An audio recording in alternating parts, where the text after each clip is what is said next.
Okay, એટલે first time બેઠા છે કોઈ છે? ફર્સ્ટ ટાઈમ જ. ભલે, પહેલી વાર જોઈ રહ્યા છો મને? ઓનલાઈનમાં કેટલા જેવા? એનીવન ઓનલાઈનમાં જે ફર્સ્ટ ટાઈમ લેક્ચર અટેન્ડ કરી રહ્યા હોય? First time? ઓકે, છે જ નહીં કોઈ ઓનલાઈનમાં? લખો, લે ચેટમાં લખો તો મને ખબર પડશે તમે જાગો છો. બે ચા પીધી છે મારી જેમ, બરાબર? રવિવાર સવારે 8 વાગે ઉઠવા માટે.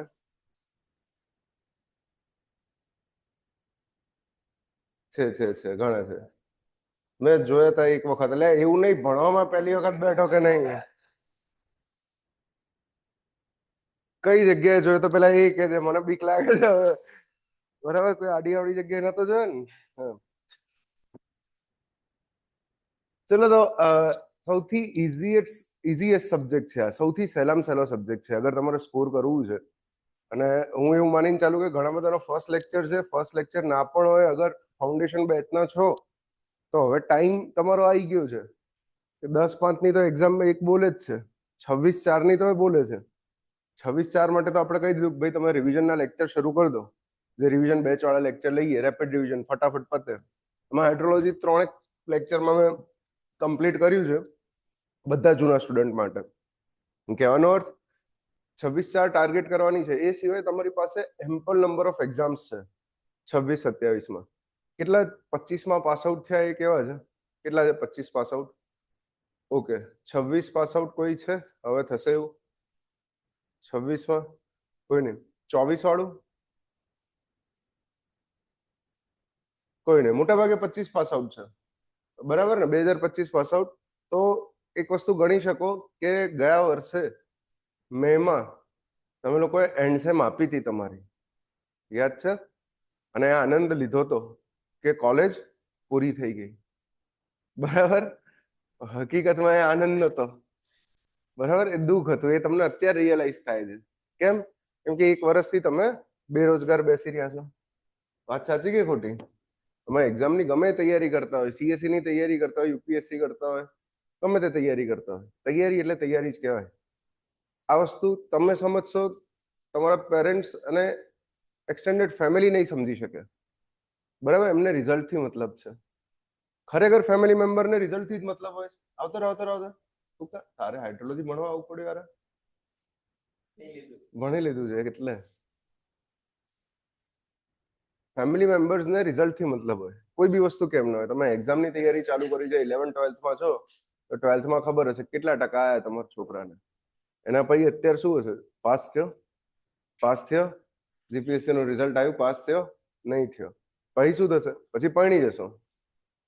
એના પછી બીજું રિઝલ્ટ એક્સપેક્ટ કરશે એમ કે હવે વરસ થવા આવ્યું, બરાબર? કે મારા લગ્નને વરસ થયું એટલે મને ખબર છે આ પતવાનું નથી સાયકલ એમ. હમણાં જ વરસ થયું, મહિનો જેવું જ થયું મારે મેરેજને વરસ થાય, પણ આ સાયકલ પતવાની નથી એક્સપેક્ટેશન્સની. તમે પ્રોવાઈડર છો, તમારે આ કરવાનું છે, રાઈટ? તો અહીંયા જે શરૂઆત કરો છો, મગજમાં એક વસ્તુ યાદ રાખીને શરૂઆત કરો કે ડેલી રિવિઝન હું કરું.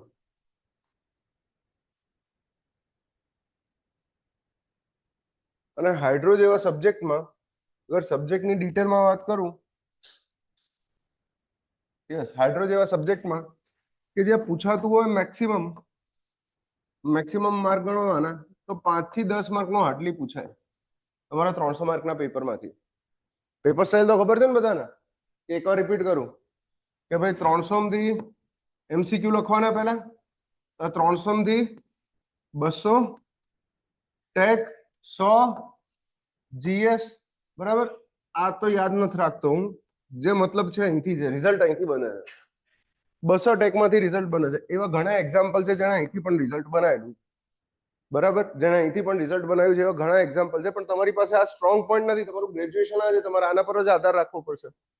હવે 200 ટેકમાંથી જ્યારે મારે આ 200 ટેકને હું અગર ટાઈમમાં ડિવાઈડ કરું તો મારે આ ટેકનિકલ ક્વેશ્ચન 120 મિનિટમાં સોલ્વ કરવાના થાય. 120 મિનિટની અંદર 200 એમસીક્યુ વાંચવા, બરાબર? અને આપણે હોઈએ ગુજરાતી મીડિયમ વાળા. કેટલા છે ગુજરાતી મીડિયમ વાળા? બાકી બધા મેકોલે ના, બધા ઓલમોસ્ટ ગુજરાતી. ઇંગ્લિશ મીડિયમ આમ નહીં થતો? મરાઠી હોય એવું લાગ્યું, બરાબર? મારે જવું દે. એટલે ભલે કહેવાનો અર્થ એ કે ઇંગ્લિશ તમારી ફર્સ્ટ લેંગ્વેજ નથી. ઇંગ્લિશ અગર તમારી ફર્સ્ટ લેંગ્વેજ ના હોય અને એક્ઝામની અંદર એમસીક્યુ ને જોઈને સમજવું હોય તો આના માટે જરૂર પડશે પ્રેક્ટિસની. છેલ્લે માર્ક્સ આવવા માટે જરૂર પડશે. ઉપર રિવિઝન લખ્યું હતું ને આ સેકન્ડ વસ્તુ છે પ્રેક્ટિસની. પ્રેક્ટિસ શેની પ્રેક્ટિસ કરશો તમે? તમે કરશો પ્રેક્ટિસ એમસીક્યુની. 2 બુક કમ્પલસરી સોલ્વ કરતા રહેવાની જ્યાં સુધી આ સબ્જેક્ટ ચાલે ત્યાં સુધી પેરેલલ. યુઆ 1 અને યુઆ 2 કમ્પલસરી આ બંને બુક કમ્પલસરી. હું બીજી કોઈ બુક સજેસ્ટ નહીં કરતો, આ જ સજેસ્ટ કરું છું અને આ જ બેસ્ટ છે. કારણ પીવાયક્યુ છે, જીપીએસસી ના પીવાયક્યુ છે. આજથી 3 વર્ષ પહેલા તમે પૂછતે તો હું યુઆ 1 લખીને બાજુમાં બીજી બુક લખી દેતે કે ભાઈ અતુલ કર દો કે ઈએસસી કર દો. 3-4 વર્ષ પહેલા હું કહી દેતો અને હું સ્ટુડન્ટને એ જ કહેતો હતો. 3-4 વર્ષ પહેલા 21માં જ્યારે બેચ ચાલતી હતી ત્યારે આપણે એ જ કહેતા હતા કે અત્યારે સ્ટુડન્ટ્સ પાસ થઈ ગયા છે. પણ એ વખતનું કારણ એ હતું કે ભાઈ આપણી પાસે એમ્પલ અમાઉન્ટ ઓફ ક્વેશ્ચન હતા કે જીપીએસસી પીવાયક્યુમાં પૂછ્યા હોય. આ બંને ભેગા કરશો 2017 થી લઈને લગભગ 2025 કે 24 સુધી આ 7 વર્ષના 7 કે 8 વર્ષના જેટલા સિવિલની એક્ઝામ થઈ છે, જેટલી સિવિલની એક્ઝામ થઈ છે, બધા ક્વેશ્ચન આની અંદર આવરી લીધા છે. તો ખાસ બુક્સ પાછળ વધારે દોડશો નહીં. બીજી સૂચના, આ એમસીક્યુ માટે આ બંને બુક 100% મોર ધેન સફિશિયન્ટ છે અગર તમે એને રિલિજિયસલી સોલ્વ કરો છો. કઈ રીતે સોલ્વ કરવાનું એ પણ કહી દઈએ. એક તમને કીધું ડેલી રિવિઝન. ડેલી રિવિઝનમાં રિવિઝન શેનું કરશો ભાઈ? આપણા મટીરિયલનું જ. મટીરિયલ સિવાય બીજું કશું જ નહીં ઉઠાવવાનું. તમને અહીંયા જે હાઇડ્રોનું મટીરિયલ હાથમાં આપેલું છે બરાબર છે, લગભગ 140 પાના હશે, 138 ઓર 140 પેજીસ હશે. આમાંથી લગભગ 95 to 99% પૂછાય છે. છેલ્લા 5 વર્ષનો રેકોર્ડ છે. આ મટીરિયલ બનાવે મેં ગામમાં પબ્લિક કહે છે કે મટીરિયલ અપડેટ નથી કરતા. તો શું અપડેટ કરું મટીરિયલ? હાઇડ્રોલોજિકલ સાયકલ જે હાઇડ્રોલોજિકલ સાયકલ જ રહેવાની છે, એની અંદર કોઈ ચેન્જીસ આવવાના નથી. અગર પ્રિસાઇઝ 140 પેજીસની અંદરથી 10 એમસીક્યુ પૂછાય છે અને 10 બેઠા એની અંદરથી હોય છે તો શું ચેન્જ કરવાની જરૂર છે? રાઈટ? સેમ એ વસ્તુ છે. હું ક્યાંક ક્યાંક અમુક પોઈન્ટ એડ કરાવતો રહીશ. એ તો રાખવું પડે ને, તો જ ક્લાસમાં આવવાનો મતલબ રહે. બરાબર? તો જ મને પૈસા મળે અહીંથી. બરાબર? એ બેઝિક એક્સક્લુઝિવિટી થોડી ઘણી રાખી છે. યુવા એક બુકની લિંક આપો ને એકેડેમીના નંબર પર વોટ્સએપ મેસેજ મારો, તમને બધાને ગૂગલ ડ્રાઈવની લિંક મોકલી દેશે આ બધા મટીરિયલની. જો આપણે મટીરિયલ પીડીએફ શેર કરવામાં ક્યારે ના પાડતા નથી. એકેડેમીનો નંબર છે 90 239 77 747 હશે જ તમારા લોકો પાસે. બરાબર? પ્રેમથી વોટ્સએપ મેસેજ નાખી દેવાનો, સર હું આ બેચમાં છું, આ રોલ નંબર છે, મને એક્સેસ આપો મટીરિયલનું. તમારું પોતાનું ઈમેલ આઈડી એ નીચે લખી દેવાનું. કેમ કે એની અંદર ઓલમોસ્ટ બધી બુક્સ, બધા મટીરિયલની પીડીએફ, બધી રેફરન્સ બુક્સ, બધી એમસીક્યુ બુક, બધી વસ્તુ પીડીએફમાં ચડેલી છે. ઇવન મેડ ઇઝી વાળી, ઈએસસી વાળી એ બધી આવી ગઈ એની અંદર. પહેલા એમાં પબ્લિકમાં શેર કરતા હતા, ટેલિગ્રામ પર કોઈ માગે દઈ દેતા હતા, કઈ વાંધો નહીં, માઈ ગયું, લઈ જા, મોજ કાપ. એમ તકલીફ ક્યાં થવા લાગી? મારા હારો મિસયુઝ કરે છે, કોપીરાઇટ સ્ટ્રાઇક ઠોકાવડાવે છે. બરાબર? બુક સ્કેન કરીને મૂકી હોય, યુવાની બુક સ્કેન કરીને મૂકી હોય, પહેલી કોપીરાઇટ સ્ટ્રાઇક નીકળે અગર કોઈ હળી કરે તો. એટલે હવે ખાલી એવું જ રાખ્યું કે જેને જોતી હશે સ્ટુડન્ટ આપણને મેસેજ કરશે, તમારા ઈમેલ આઈડી પર લિંક શેર થઈને જ આવી જશે. તમે એ ઈમેલ આઈડી થી ડ્રાઈવમાં બધું જ મટીરિયલ એક્સેસ કરી શકશો, ડાઉનલોડ કરી શકશો, પ્રિન્ટ નીકાળવી હોય તો નીકાળી શકશો. ક્લિયર છે ભાઈ? વિશાલ? ઓકે. આ સિવાય મટીરિયલ આ 140 માર્કનું 140 પેજનું આ મટીરિયલ હાઇડ્રોલોજી માટે મોર ધેન ઇનફ છે અગર તમે ક્લાસ સાથે અટેન્ડ કરો છો તો. એટલે ખાસ સૂચના, ક્યાંય ચોપડીઓ શોધવા માટે દોડતા નહીં. બરાબર? અહીંયા ક્લાસમાં ભણો છો, રેગ્યુલર 10 લેક્ચર આવશો હાઇડ્રોના, 10 થી 15 લેક્ચર મેક્સિમમ થશે, 15 એક જેવા હશે. પણ મારો કહેવાનો અર્થ એ કે આ લેક્ચર પતી જાય એટલે એવું નહીં કે હું લાઇબ્રેરીમાં જઈને વાંચવા બેસું તો હું હાઇડ્રોની રેફરન્સ બુક ખોલીને બેસું. રેફરન્સ બુક ખોલવાની જરૂર નથી, એ મેં ખોલીને જ આ મટીરિયલ બનાવ્યું છે. બરાબર? આની અંદર એસકે ગર્ગ, કે સુબ્રમણ્યા, એ સિવાય હાઇડ્રોના આઈએસ કોડ જેટલા છે રેન ગેજ વાળા, એ બધા મેં સુધીને બનાવેલું છે. એ મહેનત હું કરી ચૂક્યો છું. તમને પ્રિસાઇઝ હેન્ડ રિટર્ન આપવાનો અર્થ એ છે કે તમને વાંચવામાં ફીલ આવે કે ના ભાઈ શોર્ટ નોટ્સ છે, કોલેજમાં પાસ આમાંથી જ થયા છો, બરાબર. અને અઠવાડિયે પહેલા જ ચોપડી ખુલતી હતી, યાદ હોય તો. એ ધાડ નતા મારતા તમે એ વખતે, બરાબર. અઠવાડિયે પહેલા સારા માણસો ખોલતા હતા. મારા ને તમારા જેવા લેજન્ડ આગલી રાતે ખોલતા હતા, બરાબર. કોઈને કેટલી માર્કશીટ છે? કોઈને છે 10 માર્કશીટ થી વધારે? ડી ટુ ડી વાળા કેટલા છે?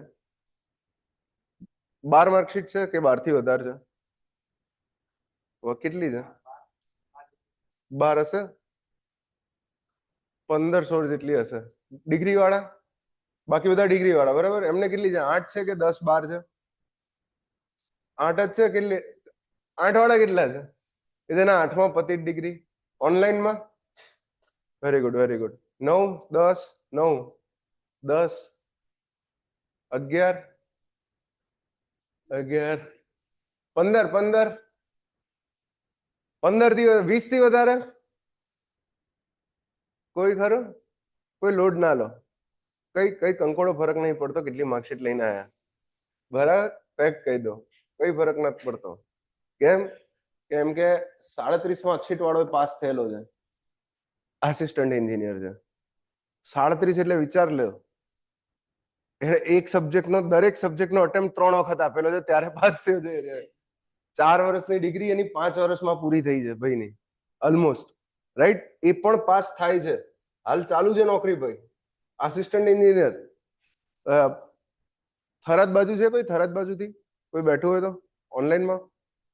પાલનપુર, સીપુ, પાલનપુર, હા, ત્યાં જ પોસ્ટિંગ છે એનું, બરાબર. પાણી પાઇપલાઇન ફાટે તો યાદ રાખવાનું, 37 માર્કશીટ હતી એટલે ફાટી, બરાબર છે. રાધનપુર, દિયોદર લાખણી અને થરાદ સીપુ વાળી પાઇપલાઇન નું કામ એ કરાવે છે. બહુ મોટો પ્રોજેક્ટ હેન્ડલ કરે છે ભાઈલો, મિત્ર જ છે આપણો. પણ એ જે એફર્ટ હતો એની પાછળનો, કે તમે તમારી કોલેજ લાઈફ ભૂલીને નીકળી ગયા આગળ. હવે કરવાનું તો હવે મારા 4 મહિનામાં કરવાનું જે કરવાનું છે. 4 મહિના, 5 મહિના, 6 મહિના જે છે આ જ છે. હું 6 મહિના લડીને પરફોર્મન્સ આપી દઈશ, હવે મારે ચોપડી ઉઠાવવાની જરૂર નહીં પડે. એને અમે ઘણું સમજાય, ભાઈ તું 4-5 મહિના વાંચીને તું ક્લાસ 2 થયો છે, બીજા 6 મહિના ખેંચી કાઢ એમ, અને આરામથી ક્લાસ 1-2 ની તૈયારી કરી લે, ડી એક્સીએન થઈ કે. એનો કેવું હતું કે આટલું પરાણે વંચાયું મારથી, બરાબર.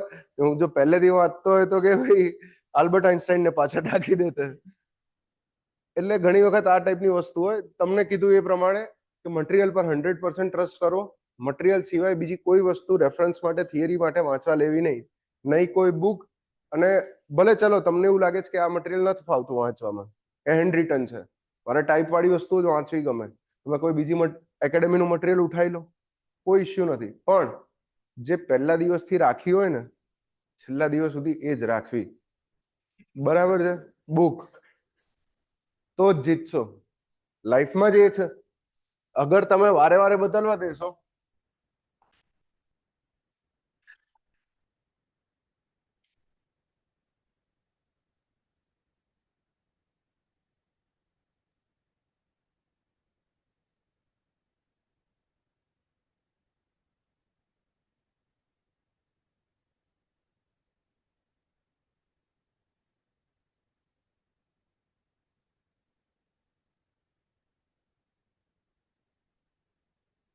કેટલાય ઓલરેડી એક્ઝામ આપી ચુક્યા છે આજે ક્લાસ 1-2 વાળી. તમે બધા ફર્સ્ટ ટાઈમ આપશો, બરાબર. કેટલા થયા હતા? કેટલાથી રહી ગયો? એ કેટલાથી રહી ગયો? ઇન્ટરવ્યુ આવી ગયું તો હું લેવા બેઠો? કઈ નહીં, મજાક કરો છો.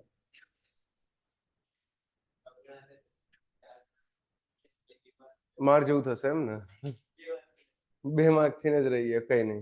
હવે પેલો જીએમસી નું ઇન્ટરવ્યુ આવ્યું, એમાં 4 ગણામાં હતું, ડીવી કરાયું, 3 ગણામાં રહી ગયું. હા, એમ કે 1.5 માર્ક નો જ ફરક હતો. પેલા જનરલ નું લિસ્ટ આવ્યું ને, એમાં જોયો. કઈ વાંધો નહીં. તો આ 4 વસ્તુ main, basic, important. Material change નહીં કરવું. કોઈ એક ગમે તે ગમતું રાખો, પહેલેથી છેલ્લે સુધી એક જ મટીરિયલ મલ્ટિપલ ટાઈમ રિવાઇઝ કરો. ફાયદો બીજો એ થશે કે તમને એના પેજના છે ને ફોટો મગજમાં ક્લિક થઈ જશે. એમસીક્યુ આવશે ને તો તમને યાદ આવશે કે હા, આ આકૃતિની નીચે આ લાઈન લખેલી હતી, બરાબર. આ જ વસ્તુ છે. અને એ લાવવા માટે જરૂર પડે છે ખાલી ને ખાલી ભાઈ પ્રેક્ટિસની, રેગ્યુલર ડેઈલી રિવિઝન.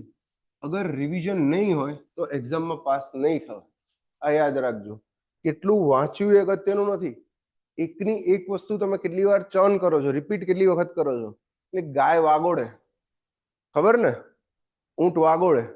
વાગોડે એટલે ખબર? ગામડેથી કેટલા જઈને ખબર પડશે વાગોડે શું હોય?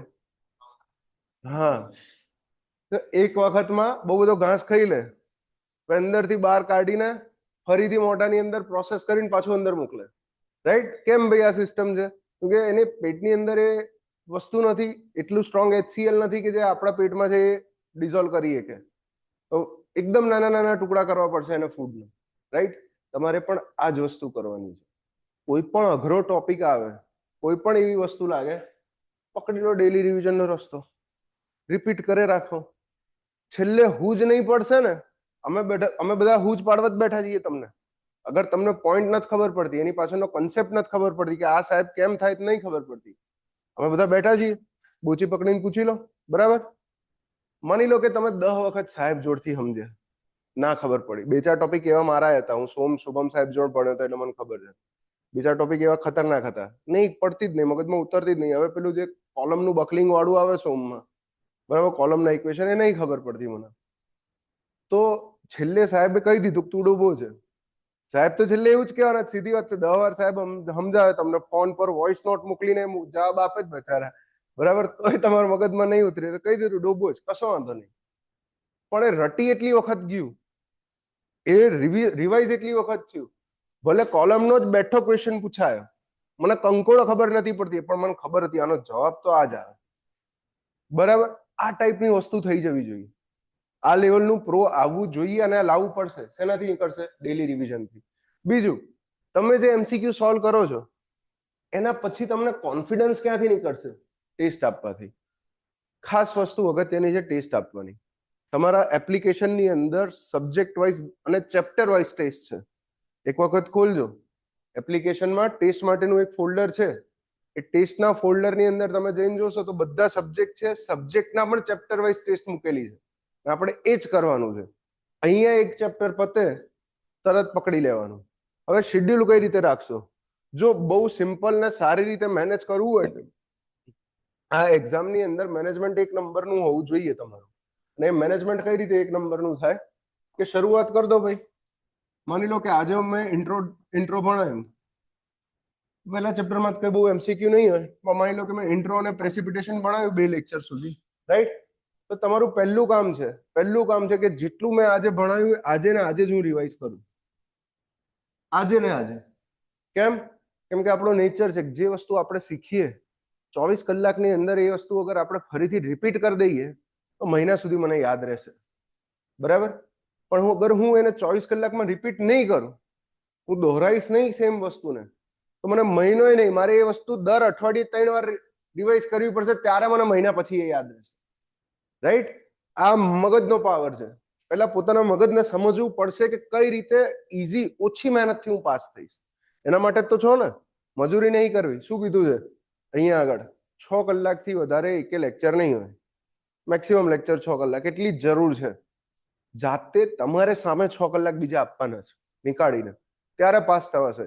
એકલા હું 12 કલાક અહીંયા બેહાડું ને તો એકલો હોશિયાર છોકરાઓ પાસ થાય, નિયમ છે. એકલા નિયમ છે, એકલા અગર 12 કલાક બેહાડ, પણ આપણે 8 માર્કશીટ વાળા જ ગણીને 2-3 જણ છે. બરાબર? પૂછ્યું ને હવારે 8 ને 12 વાળા લગભગ 50-60% એકાદ માર્કશીટ એક્સ્ટ્રા થઈ જ છે. મારી એ થઈ છે. હું 9 માર્કશીટ વાળો હતો. બરાબર? સ્ટ્રેન્થ ઓફ મટીરિયલના પ્રેક્ટિકલમાં મને ફેલ કર્યો હતો. કોઈ ફેલ થાય, DD ગ્રેડ FF ગ્રેડ આવે તો થિયરી હોય, FM હોય, મેથ્સ 1 2 3 એવું કઈ હોય ફેલ થવા વાળું. બરાબર ભાઈ? સોમ એ બી શું? પ્રેક્ટિકલ. કેમ? વાયવામાં નતો ગયો એટલે. કેમ નતો ગયો? જુનિયરને મોકલી દીધો રેગિંગ કરીને. ટીએ ઓળખીતો હતો, એને પકડી કાઢે. મને એમ કે પ્રોફેસર નહીં ઓળખીએ કે, પણ ટીએ બેઠો તો એને પકડી કાઢે, તું પાર્થ નહીં, કઈ વાંધો નહીં, ફેલ કરી દીધો, 9 માર્કશીટ લઈ દીધી. તો એ બધી વાર્તા પૂરી. રિવિઝન તમે જેટલું કરશો, મેં વાત કરીએ કે જે ઇન્ટ્રોડક્શન આજે કરાયું, આજે જેટલું ભણાવું છું, 24 કલાકના સ્પાનની અંદર આ સેમ વસ્તુ મટીરિયલમાંથી તમારે વાંચી લેવાની છે. બીજો નિયમ, જેવું ચેપ્ટર પૂરું થાય તરત યુવામાંથી એના MCQ પકડી લો. યુવાની અંદર ચેપ્ટર વાઇઝ જ MCQ આપેલા. તમને જે 2 બુક કીધી ને, તરત જ માની લો કે મેં આજે પ્રેસિપિટેશન કમ્પ્લીટ કરી દીધું, તો આજે સાંજે તમારે યુએનઆઈ પ્રેસિપિટેશનના 60-70 MCQ જે છે બે બુક ભેગા કરીને એ સોલ્વ થઈ જવા જોઈએ. બીજા દિવસે લઈને આવો ક્લાસની અંદર કે સર આ ડાઉટ છે, મટીરિયલમાં તો આવું લખ્યું છે, આમાં આ ટાઈપનું છે, એવું એકાદ બે જગ્યાએ મળશે ખરા જોવા માટે, એના માટે જ લખી રાખ્યું છે. બરાબર છે? આ ડાઉટ લઈને આવો. જેટલું ઇન્ટરેક્ટિવ તમે વસ્તુઓને બનાવશો એટલો વધારે તમને જ બેનિફિટ થશે. ઠીક છે? મારું ઇન્ટ્રોડક્શન આપવાનું ભૂલી ગયો હોઈશ, નામ બામ અગર ખબર હોય તો કહી દઉં. ભાઈ પાર્થ નામ છે મારું, અમારો મોબાઈલ નંબર છે, વોટ્સએપ કરતા રહેવું. બરાબર? વોટ્સએપ કરો તો નામ બામ લખીને વોટ્સએપ કરો ડાઉટ સાથે. ડાઉટ્સના રિપ્લાય નીકળે છે મસ્ત સારી રીતે, રાઈટ? અને આ સિવાય કોઈને કંઈ જાણવું હોય તો પછી રાખીએ. હાઇડ્રોલોજી સ્ટાર્ટ કરીએ. પહેલું છે ઇન્ટ્રોડક્શન. પેન રાખવી હાથમાં, પેન્સિલ રાખવી. ઘણાને શોખ હોય 3-4 કલર લઈને બેસવાનો, લઈને બેસવું. બરાબર? આનંદ એમાં જ છે. ભલે તમે જીવનમાં કલર ના કરીએ કે ચોપડીમાં તો કરો. બરાબર ને? અત્યારે તમારા આમ કેપેસિટી નહીં કલર કરવાની. દેખાતું હશે તમારા ભાઈબંધો અમુક કે આ યુએસ જતો રહ્યો, ઓસ્ટ્રેલિયા જતો રહ્યો, ત્યાં જઈને કલર કરી રહ્યો છે, કેનેડા જઈને કલર કરી રહ્યો છે. બરાબર? બહાર રખડે છે, પ્રાઇવેટમાં છે, પુણે, બેંગ્લોર, કલકત્તા છે કે ભાઈ ગુડગાંવ છે. હાંજ પડે એટલે શુક્રવારે કલર ચાલુ થઈ જાય છે. તમે ના કરી કે તમે ચોપડીમાં કરો એમ 2-4 વર્ષ, પછી તમે કરજો. હે કોન્ટ્રાક્ટ રાખેલો? ના ભાઈ, પ્રાઇસ રેટ નું વેરિએશન મોંઘું પડશે તને, હાલ ના રાખ. હાઇડ્રોલોજી કોને કહેવાય? તો બેઝિક સબ્જેક્ટ એવું કે છે કે હાઇડ્રોલોજી એ સાયન્સ છે, કઈ વસ્તુને ડીલ કરતું સાયન્સ કે જે અર્થ પર વોટરના અકરન્સ, સર્ક્યુલેશન અને ડિસ્ટ્રીબ્યુશન ને ક્લિયર કરી આપે આપણને. પૃથ્વી પર પાણીનું અકરન્સ કઈ રીતે થાય છે? પાણી આવે છે તો પાણી આવ્યું ક્યાંથી? દરિયામાંથી આવ્યું કે ઉકળીને આવ્યું, ઇવોપરેટ થઈને આવ્યું, નદીમાંથી આવ્યું, એ કઈ જગ્યાએથી આવ્યું, એનું લોકેશન શું છે એ વસ્તુ. સેકન્ડ, પૃથ્વી પર કઈ રીતે સર્ક્યુલેટ થાય છે વોટર? એટમોસ્ફિયરમાંથી કઈ રીતે જમીન પર આવશે પાણી? પાણી જમીન પર આવી ગયું એક વખત, ત્યાંથી નદીઓમાં કઈ રીતે જશે? સ્ટ્રીમમાં કઈ રીતે જશે? સ્ટ્રીમમાં જતું રહ્યું, એ સ્ટ્રીમમાંથી પાછું દરિયાને કઈ રીતે મળશે? ગ્રાઉન્ડમાં કઈ રીતે જશે? આજે સર્ક્યુલેશનની વાત કરે છે એ, અને સાથે સાથે ડિસ્ટ્રીબ્યુશન, પાણીની વહેંચણી કઈ રીતે થયેલી છે. અમે સાંભળ્યું હશે કે ભાઈ આટલું બધું પાણી છે પૃથ્વી પર, એમાંથી પીવાલાયક પાણી ભાઈ 0.5% જ છે, રાઈટ? Fresh water. આ બધી વસ્તુના આંકડાકીય માહિતી નું ડીલ કરતું જે સાયન્સ છે પાણીની, આ બધી વસ્તુને એને કહેવામાં આવે છે ભાઈ હાઇડ્રોલોજી, રાઈટ? હવે હાઇડ્રોલોજીની બે બ્રાન્ચ છે. વન ઇઝ સાયન્ટિફિક હાઇડ્રોલોજી અને સેકન્ડ ઇઝ એન્જિનિયરિંગ હાઇડ્રોલોજી. આ સાયન્ટિફિક હાઇડ્રોલોજી આપણા કોઈ કામનું નથી, પણ યાદ રાખજો MCQ માં પૂછે છે કે સાયન્ટિફિક હાઇડ્રોલોજી શેના જોડે ડીલ કરે છે? તો it deals with academic aspects, research. Academic aspects એટલે રિસર્ચ. ઘણી વખત રિપોર્ટ સાંભળ્યા હશે કે 100 વર્ષની અંદર પડ્યો નહીં એટલો વરસાદ અત્યારે પડી ગયો, કે બોમ્બેમાં છેલ્લા 48 કલાકમાં 70 વર્ષનો સૌથી વધારેમાં વધારે વરસાદ પડ્યો. બરાબર? કે આ જગ્યાએ શું કહેવાય, ગંગાનગરમાં કે ટેમ્પરેચર છેલ્લા 60 વર્ષનું સૌથી વધારેમાં વધારે 50 ડિગ્રી ટેમ્પરેચર નોંધાયું. આ બધી જે વસ્તુ છે કે છેલ્લા 50 વર્ષ, 100 વર્ષ, 200 વર્ષ, 500 વર્ષ, આ બધા આટલા વર્ષોના ડેટા પકડીને એનું એનાલિસિસ કરવાનું, એના ઉપરથી તારણો કાઢવાનું, બધું આવે સાયન્ટિફિક હાઇડ્રોલોજીમાં, જે મેક્સિમમ રિસર્ચ પર્પસ માટે યુઝ થાય. આપણા કામની એ આઈટમ નથી. આપણા કામની કઈ આઈટમ છે? Engineering hydrology. એન્જિનિયરિંગ હાઇડ્રોલોજી કઈ વસ્તુ જોડે ડીલ કરે છે? એન્જિનિયરિંગ હાઇડ્રોલોજી મેઇનલી 3 વસ્તુ જોડે ડીલ કરે છે. એન્જિનિયરિંગ હાઇડ્રોલોજી કેમ કામની છે એ સમજો. કે તમે સિવિલ એન્જિનિયર છો, તમે જે ડિપાર્ટમેન્ટની એક્ઝામ આપવાના છો, માની લો કે ઇરિગેશનની આપવાના છો, R&B ની આપવાના છો, કે SMC ની આપવાના છો, કે AMC ની આપવાના છો. સિવિલ એન્જિનિયરને ગવર્મેન્ટની અંદર જગ્યા શું? તમને કેમ ગવર્મેન્ટ લે છે ભાઈ? નોકરીએ કેમ રાખે છે? શેના માટે રાખે છે નોકરી? બોલો, તમને લોકો નોકરીએ શેના માટે રાખે છે? કલેક્ટર જેવા તો છો નહીં કે સહી કરીને જમીનો વેચી આવશો, સુરેન્દ્રનગર વાળા. બરાબર? શું નામ હતું એનું? કઈ નહીં. હે કેમ રાખો છો? શું પર્પસ છે તમારો ગવર્મેન્ટમાં જોબ કરવાનો? બોલો બોલો ભાઈ. ઓનલાઈનમાં ગવર્મેન્ટ તમને કેમ હાયર કરે છે? તમને ક્લાસ 2 નો પગાર મહિને 80,000 કેમ આપશે? હવે 80 થઈ ગયો, બરાબર. ટિયર 1 આવશે તો ઓહો મોજે દરિયો થશે, બરાબર. 8મું પગાર પંચ ઉપરથી આવવાનું. એ તો સાંભળ્યું છે ને. ગવર્મેન્ટના પ્રોજેક્ટનું સુપરવિઝન કરવા. ચલો એક જવાબ આવે. ગવર્મેન્ટના પ્રોજેક્ટ, ગવર્મેન્ટના કયા કયા પ્રોજેક્ટ હોય? ટુ એક્ઝિક્યુટ પ્રોજેક્ટ, એક્ઝિક્યુટ કરવા પ્રોજેક્ટ ને. ઓકે, પૈસા હાચવા કે વાપરવા? ના, તમને ના હલાય. આને તો હલાય જ નહીં. આને તો સીડીઓમાં બેહાડાય છે, પૈસાનું ટેબલ જ ના હોય. એક્ઝિક્યુટ કરવા પ્રોજેક્ટ. ચલો એક બહુ બેઝિક કોમન આન્સર છે, એક્ઝિક્યુટ કરવા. પણ પ્રોજેક્ટ એક્ઝિક્યુટ કરવા તો તમને પ્રાઇવેટ કંપનીએ રાખીએ કે ગવર્મેન્ટ તમને રાખે છે ને પ્રાઇવેટ રાખે છે, બંને વચ્ચે ફરક શું છે? એક, ગવર્મેન્ટ તમને કોઈ સિંગલ પ્રોજેક્ટ એક્ઝિક્યુટ કરવા નથી રાખતી. ગવર્મેન્ટ તમને રાખે છે જેટલી પણ પબ્લિક એમ્યુનિટીઝ છે એને મેન્ટેન કરવા માટે. તમે સિવિલ એન્જિનિયર છો, R&B માં હશો તો રોડ, બ્રિજ અને બિલ્ડિંગ મેન્ટેન કરશો. ઇરિગેશનમાં હશો તો ડેમ, કેનાલ, બરાબર, વિયર, આ બધું મેનેજ કરશો. SMCમાં હશો મ્યુનિસિપાલિટીની અંદર, તો મ્યુનિસિપાલિટીની એસેટ્સ છે જેવા કે રોડ, બ્રિજ, પાઇપલાઇન. GWSSBમાં હશો તો પાઇપલાઇન છે, વોટર ટ્રીટમેન્ટ પ્લાન્ટ છે, આ બધું મેનેજ કરશો. તો સિવિલ એન્જિનિયરિંગમાં તમે જે સબ્જેક્ટ ભણ્યા છો એ બધા સબ્જેક્ટનું પ્રેક્ટિકલ એપ્લિકેશન તમારી જોબમાં કામમાં આવવાનું છે. અને એન્જિનિયરિંગ હાઇડ્રોલોજી ઇરિગેશનના પ્રેક્ટિકલ એક્સપિરિયન્સની શરૂઆત છે, બરાબર છે. ઓનલાઈનની અંદર ક્લિયર ને ભૈયા? તો તમારે પબ્લિક એસેટ સાચવવાની છે. ફોર એક્ઝામ્પલ ગંભીરા બ્રિજ, બરાબર. બીજી કઈ એવી પબ્લિક એસેટ તમારે સાચવવાની જરૂર છે? બોલો. હમણાં સારી એવી થઈ છે. બીજો ક્યાંય એકાદો બ્રિજ ગયો ને? ગંભીરા બ્રિજ તો ખબર ને, પેલો વડોદરા. એવી જ રીતે સાચવશો ને તમે. કામરેજ વોટર ટેન્ક લખે છે. વાહ વાહ સંકેત. પાણીની ટાંકી તૂટી હતી, યાદ હોય તો. છે ભાઈ સુરત વાળું, કામરેજ વાળું, તાપી થી વાપી કોઈ? એ તું તો જે મને ખબર છે. એ સિવાય બીજું કોઈ સુરત કઈ બાજુ? તાપી. વાહ, સરસ, વેરી ગુડ. રાઈટ. તો આ બધી વસ્તુ માટે ગવર્મેન્ટ તમને રાખે કે તમે આવી પાણીની ટાંકી બનાવો. હજી ઉદઘાટન મંત્રી છે, આમ રિબિન કાપવા આવે પેલા જેવી રિબિન કપાઈને તરત ટાંકી પડવી જોઈએ. આમાં તકલીફ એવું થયું કે વહેલા પડી ગઈ, બરાબર. એ ટાઈમ મેનેજ કરવાનો રહી ગયો તો ધબ દઈને બ્લાસ્ટ થાય, પાણી થઈ જાય સાહેબ એમ. તો આ બધી વસ્તુ બેઝિક એ છે કે તમારું જેટલું પણ પબ્લિક ઇન્ફ્રાસ્ટ્રક્ચર છે, પબ્લિક ઇન્ફ્રાસ્ટ્રક્ચરને બનાવવાનું, બનાવીને સુપરવાઇઝ કરવાનું, સુપરવાઇઝ કરીને મેન્ટેન કરવાનું, એનું કામ તમારું છે. માની લો કે હું ફિલ્ડ પર છું, મારો સેક્શન આવ્યો કે ભાઈ પોસ્ટિંગ થયું ભાઈ પાલનપુર, હમણાં વાત કરીએ પાઇપલાઇન વાળા પ્રોજેક્ટની અંદર, રાઈટ.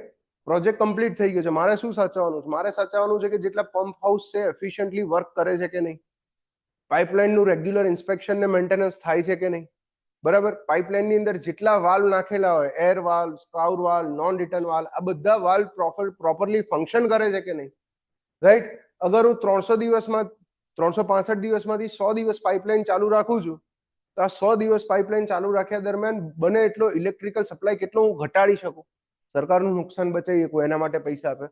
એટલે થિયરિટિકલ વસ્તુઓ કહું, થિયરિટિકલ. પ્રેક્ટિકલ તો કેમનું કરવાનું હું શીખવાડીશ પછી તમને, બરાબર. મારો થોડો ઘણો એક્સપિરિયન્સ તો છે એ ફિલ્ડમાં. તો એન્જિનિયરિંગ હાઇડ્રોલોજી કઈ વસ્તુ જોડે ડીલ કરે છે? કેમ એન્જિનિયરિંગ હાઇડ્રોલોજી ભણવાની જરૂર પડે છે? તો ઇરિગેશન ડિપાર્ટમેન્ટમાં સૌથી પહેલી વસ્તુ આવશે ને વોટરના એસ્ટિમેશનની, રાઈટ. પહેલું જ લખ્યું છે એસ્ટિમેશન ઓફ વોટર રિસોર્સિસ. આપણે બોલો છો કે ભાઈ ઇરિગેશન ડિપાર્ટમેન્ટની એક્ઝામ છે, હકીકતમાં એનું નામ આખું ખબર હોય, Narmada water resources, water supply and Kalpasar department છે ને. આ રીતે મોટું નામ ખબર છે. હવે આસિસ્ટન્ટ એન્જિનિયરની રોડ્સ એન્ડ બિલ્ડિંગ્સ ડિપાર્ટમેન્ટની એક્ઝામ આવે તો ખબર. એ સિવાય બીજી આપણે કહીએ ઇરિગેશન ની આવે. ઇરિગેશનનું પૂરું નામ શું છે? નર્મદા. ઇન્ટરવ્યુ પૂછે છે આવું બધું લે એટલે Narmada water resources, water supply and Kalpasar department.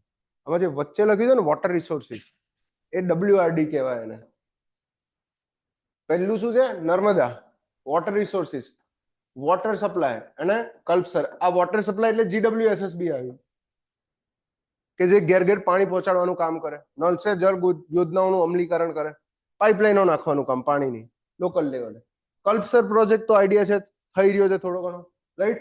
Narmada એટલે કે આખો ભાઈ કેવડિયા કોલોની વાળો, સરદાર સરોવર ડેમ પ્લસ એની canal, Sardar Sarovar dam plus એનું આખું કેનાલ નેટવર્ક, બધું કેનાલ નેટવર્ક આવી ગયું, મેઇન કેનાલ આવી ગઈ, બ્રાન્ચ કેનાલ આવી ગઈ, બધું આવી ગયું.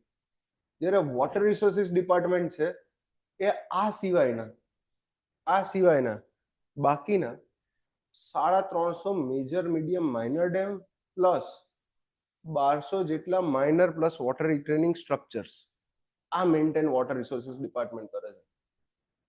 વોટર રિસોર્સિસ ડિપાર્ટમેન્ટ આટલું મેન્ટેન કરે છે, રાઈટ. તમે ઘણી વાર થાય સવાલ કે ભાઈ નર્મદાથી વોટર રિસોર્સિસ ડિપાર્ટમેન્ટ અલગ કેમ પડે છે, શું રીઝન? કે ભાઈ પેલા એક જ ડેમ છે, સરદાર સરોવર ડેમ અને એનું કેનાલ નેટવર્ક. પણ અગર હું તમને સ્કેલ કહું તો આ 350 મેજર મીડિયમ માઇનર ડેમ લખ્યા, આની અંદર કેવા ડેમ આવશે? ધરોઈ, કડાણા, ઉકાઈ, પાનમ, સાંભળે છે ને બધા? તમારા ઘરની આજુબાજુ હશે, કરજણ, રાઈટ, હોવા જોઈએ. મેશો, માજમ, ઢગલો છે આવે. 350 ડેમ પ્લસ 1200 ડેમ, આમાં જેટલું પાણી સ્ટોર થાય છે, આ બધું ભેગું કરું પાણી, એના કરતા પણ વધારે પાણી ખાલી એક સરદાર સરોવર ડેમમાં સ્ટોર થાય છે. આ ફેક્ટ છે. અને તમે જે 6.5 કરોડ આપણી પોપ્યુલેશન છે ગુજરાતની, એમાંથી લગભગ 4.5 કરોડ લોકો નર્મદાના વોટર પર ડિપેન્ડન્ટ છે, ડ્રિંકિંગ પર્પઝ માટે. પીવા માટે નર્મદાનું પાણી કચ્છ ને સૌરાષ્ટ્ર બધે પહોંચી ગયું છે. અહીંયા પીવા માટે નર્મદાનું પાણી જ આવે છે, રાઈટ. તો એક પ્રોજેક્ટ એટલો મોટો છે. આ વસ્તુ જે મેં કીધી તમને કે 350 ડેમમાં જેટલું પાણી ભેગું નહીં થતું, એટલું પાણી ખાલી આ એક ડેમમાં ભેગું થાય. અમે શું કર્યું? પાણીની ગણતરી મારી, વોટર રિસોર્સનું એસ્ટિમેશન માર્યું. આ કઈ રીતે મારીશ એ મને આ સબ્જેક્ટ શીખવાડશે. એન્જિનિયરિંગ હાઇડ્રોલોજીનો પહેલો એસ્પેક્ટ છે ભાઈ એસ્ટિમેશન ઓફ વોટર રિસોર્સિસ. પાણી જે આપણો સ્ત્રોત છે, રિસોર્સ કહીએ છીએ આપણે એને, સ્ત્રોત કહીએ છીએ, બરાબર છે, એને એ વસ્તુનું એસ્ટિમેટ કરે કે ભાઈ કેટલું પાણી અવેલેબલ છે આપણી પાસે. Second, to study process such as precipitation, evapotranspiration, run off and their interaction. અગર મારે એસ્ટિમેટ મારવું હોય કે કેટલું પાણી મારી પાસે અવેલેબલ રહેવાનું છે, તો પાણી કઈ રીતે આવે છે, ક્યાંથી આવે છે, ક્યાં જવાનું છે, આ બધાની ગણતરી મારવી પડશે. ને બધું સમજવા માટે કઈ પ્રોસેસથી મૂવ થાય છે એ સમજવું પડશે. તો પાણી આટલી પ્રોસેસથી મૂવ થાય છે, આ આગળ જતા ડિટેલમાં જોવાની છે આપણે, રાઈટ. અને ત્રીજું, to study the problems, flood, droughts and strategies to combat them. Baroda વાળું છે કોઈ? બરોડાથી, બરોડા આજુબાજુથી ઓનલાઈનમાં કોઈ સાંભળ્યું હશે દર ચોમાસામાં મગર આવી જાય, બરાબર? બરોડામાં પૂર આવી જાય તો મગર તમને દેખાય છે, જેટલા કે બહાર નહીં દેખાતા, હવે બરોડાવાસીઓ ટેવાઈ ગયા મગરથી, બરાબર. મારું કઝિન સિસ્ટર ત્યાં રહે છે, બરોડા રહે છે, એટલે મને ખબર એમ એક દંડો પેલો આવડો મોટો આવે વાયર વાળો રાખેલો છે, અને ફિક્સ જ કે ઘરની અંદર ચોમાસું આવશે એટલે પાણી આવશે જ, બધી દિવાલો ટાઇલ્સની, બરાબર. અને કેવું મૂવેબલ ફર્નિચર, એમ ખબર પડે ને કે પાણી આવવાનું છે એટલે અડધો કલાકમાં ફર્નિચર ઉપર શિફ્ટ થઈ જાય, બધું પહેલા માળે શિફ્ટ થઈ જાય. કેમ? કેમ કે ટેવાઈ ગયા છે કે 3 વર્ષથી કન્ટિન્યુઅસ, 3-4 વર્ષોથી સળંગ ફ્લડ આવે જ છે, ઘરની અંદર પાણી ભરાય જ છે, અને પાણી ભરાય છે, ઘૂંટણ લેવલનું પાણી 3 થી 4 દિવસ ભરાયેલું રહે છે, રાઈટ. તો ટેવાઈ ગઈ છે પબ્લિક. પણ આ વસ્તુ ના થાય એના માટે મારે સ્ટડી તો કરવું પડશે ને કે એ જગ્યાએ, એ લોકેશન પર ફ્લડ આવે છે તો કેમ આવે છે, પાણી ત્યાંથી ડાયવર્ટ કેમ નથી થઈ શકતું, ફ્લડ આવવાનું રીઝન શું, અથવા તો કોઈ જગ્યાએ દુકાળ પડવાનું રીઝન શું. અગર આ બંને વસ્તુ થઈ જાય છે તો હું એને કોમ્બેટ કઈ રીતે કરી શકું? હું કઈ રીતે એ લોકાલિટીના લોકોને 24 કલાક પહેલા કહી શકું કે ભાઈ તમારો કિંમતી સામાન ત્યાંથી હટાવી લો, કે તમે ત્યાંથી નીકળી જાઓ, હાયર ગ્રાઉન્ડ પર પહોંચી જાઓ, જેથી કરીને જીવ બચી શકે. આ બધી વસ્તુને કોમ્બેટ કરવા માટે એન્જિનિયરિંગ હાઇડ્રોલોજી કામ. તો ક્યારેક એક્ઝામની અંદર પેલા સેન્ટેન્સ વાળા ક્વેશ્ચન નીકળવા લાગ્યા છે. હવે છેલ્લા અમુક પેપર જોશો તમે, 2026 વાળા, 2025 વાળા પેપર જોશો, આ યુવા 1-2 માં 25 વાળા પેપરો લગભગ નહીં મળે છેલ્લા, પણ એ જોજો GWSSB નું તે જે આપ્યું હતું ને, આ અમુક પેપરો જોજો, છેલ્લા 2 કે 3 પેપર નહીં હોય એમાં.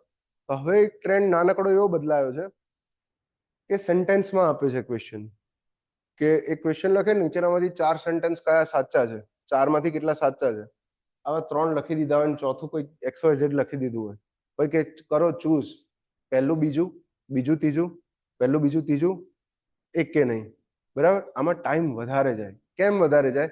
કેમ કે વાંચીને, વાક્ય વાંચીને સમજવું પડે આપણે, ડાયરેક્ટ એમસીક્યુ હોય તો કશો વાંધો નહીં, ડાયરેક્ટ એમસીક્યુ હોય તો કશો વાંધો નહીં, વાક્ય વાંચીને સમજવું પડશે એટલે ટાઈમ વધારે જશે. તો એ ટાઈપનો ક્વેશ્ચન નીકળી શકે કે એન્જિનિયરિંગ હાઇડ્રોલોજી કઈ વસ્તુ જોડે ડીલ કરે છે. એન્જિનિયરિંગ હાઇડ્રોલોજી 3 વસ્તુ જોડે ડીલ કરે છે. એક, પાણીના એસ્ટિમેશન, રિસોર્સનું એસ્ટિમેશન, કેટલું વોટર અવેલેબલ છે, કેટલાની જરૂરિયાત છે, આ બધું. સેકન્ડ, કે જે વોટર જ્યાંથી આવે છે એની બધી પ્રોસેસ છે, એ બધી પ્રોસેસ સમજવાની વાત આ સબ્જેક્ટ કરે છે. અને થર્ડ, કે ફ્લડ અને ડ્રાઉટ એટલે કે પૂર અને દુકાળ જેવી પરિસ્થિતિ થાય તો કઈ રીતે લડવું અને આ પરિસ્થિતિઓ કેમ ઉદ્ભવે છે, આવું બીજી વાર ના થાય એના માટે શું કરવું, આ બધું હાઇડ્રોલોજી સબ્જેક્ટ શીખવાડે છે. અને પબ્લિકની અંદર આ વસ્તુ જરૂરી છે. ચોમાસામાં તમને ખબર પડી હશે, ન્યૂઝમાં ખબર પડતી જ હશે, રાઈટ. આગળ જતા હું તમને કહીશ, ઘણી બધી વસ્તુ આવશે, જોઈશું. પહેલું જોઈએ હાઇડ્રોલોજીકલ સાયકલ. હાઇડ્રોલોજીકલ સાયકલ શું છે કે જેટલી પણ પ્રોસેસ છે આગળ જોઈએ એ બધી પ્રોસેસને કનેક્ટ કરતી એક આખી વોટરની સાયકલ બની જાય, અને બીજી ભાષામાં વોટર સાયકલ પણ કહેવાય છે. એ સાયકલને હાઇડ્રોલોજીકલ સાયકલ કહે છે કે વોટર જ્યાંથી ઓરિજિન થયું, પાણી જ્યાંથી આવે છે, ફરીને પાછું ફરતું ફરતું ત્યાં જ પહોંચવાનું છે. આ હાઇડ્રોલોજીકલ સાયકલનો જીસ્ટ છે. સૌથી પહેલી વખત હાઇડ્રોલોજીકલ સાયકલનું મોડેલ કોણે આપ્યું હતું? યાદ રાખજો, એમસીક્યુમાં બહુ બધું પૂછે છે. હોર્ટન નામના સાયન્ટિસ્ટે આપ્યું હતું. હાઇલાઇટ કરી દો.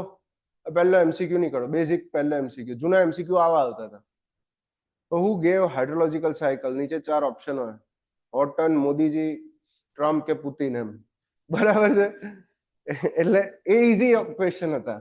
પણ આ સેન્ટેન્સ વાળા અઘરા પડે ક્વેશ્ચન, કે જે આજે 30 સેકન્ડમાં તમે વાંચીને નીકળી જાઓ, 20 સેકન્ડમાં વાંચીને ટીક મારીને, ત્યાં આગળ 20 સેકન્ડ તો ખાલી સેન્ટેન્સ વાંચવામાં થાય. એમાંથી ડિસિઝન લેવા માટે બીજી 1 મિનિટ બગડે, અલગ વસ્તુ છે, રાઈટ. તો હોર્ટન નામના સાયન્ટિસ્ટે હાઇડ્રોલોજીકલ સાયકલ ફર્સ્ટ ટાઈમ આપી ક્વોન્ટિટેટિવમાં. હાઇડ્રોલોજીકલ સાયકલ શું છે જોઈ લો અહીંયા આગળ.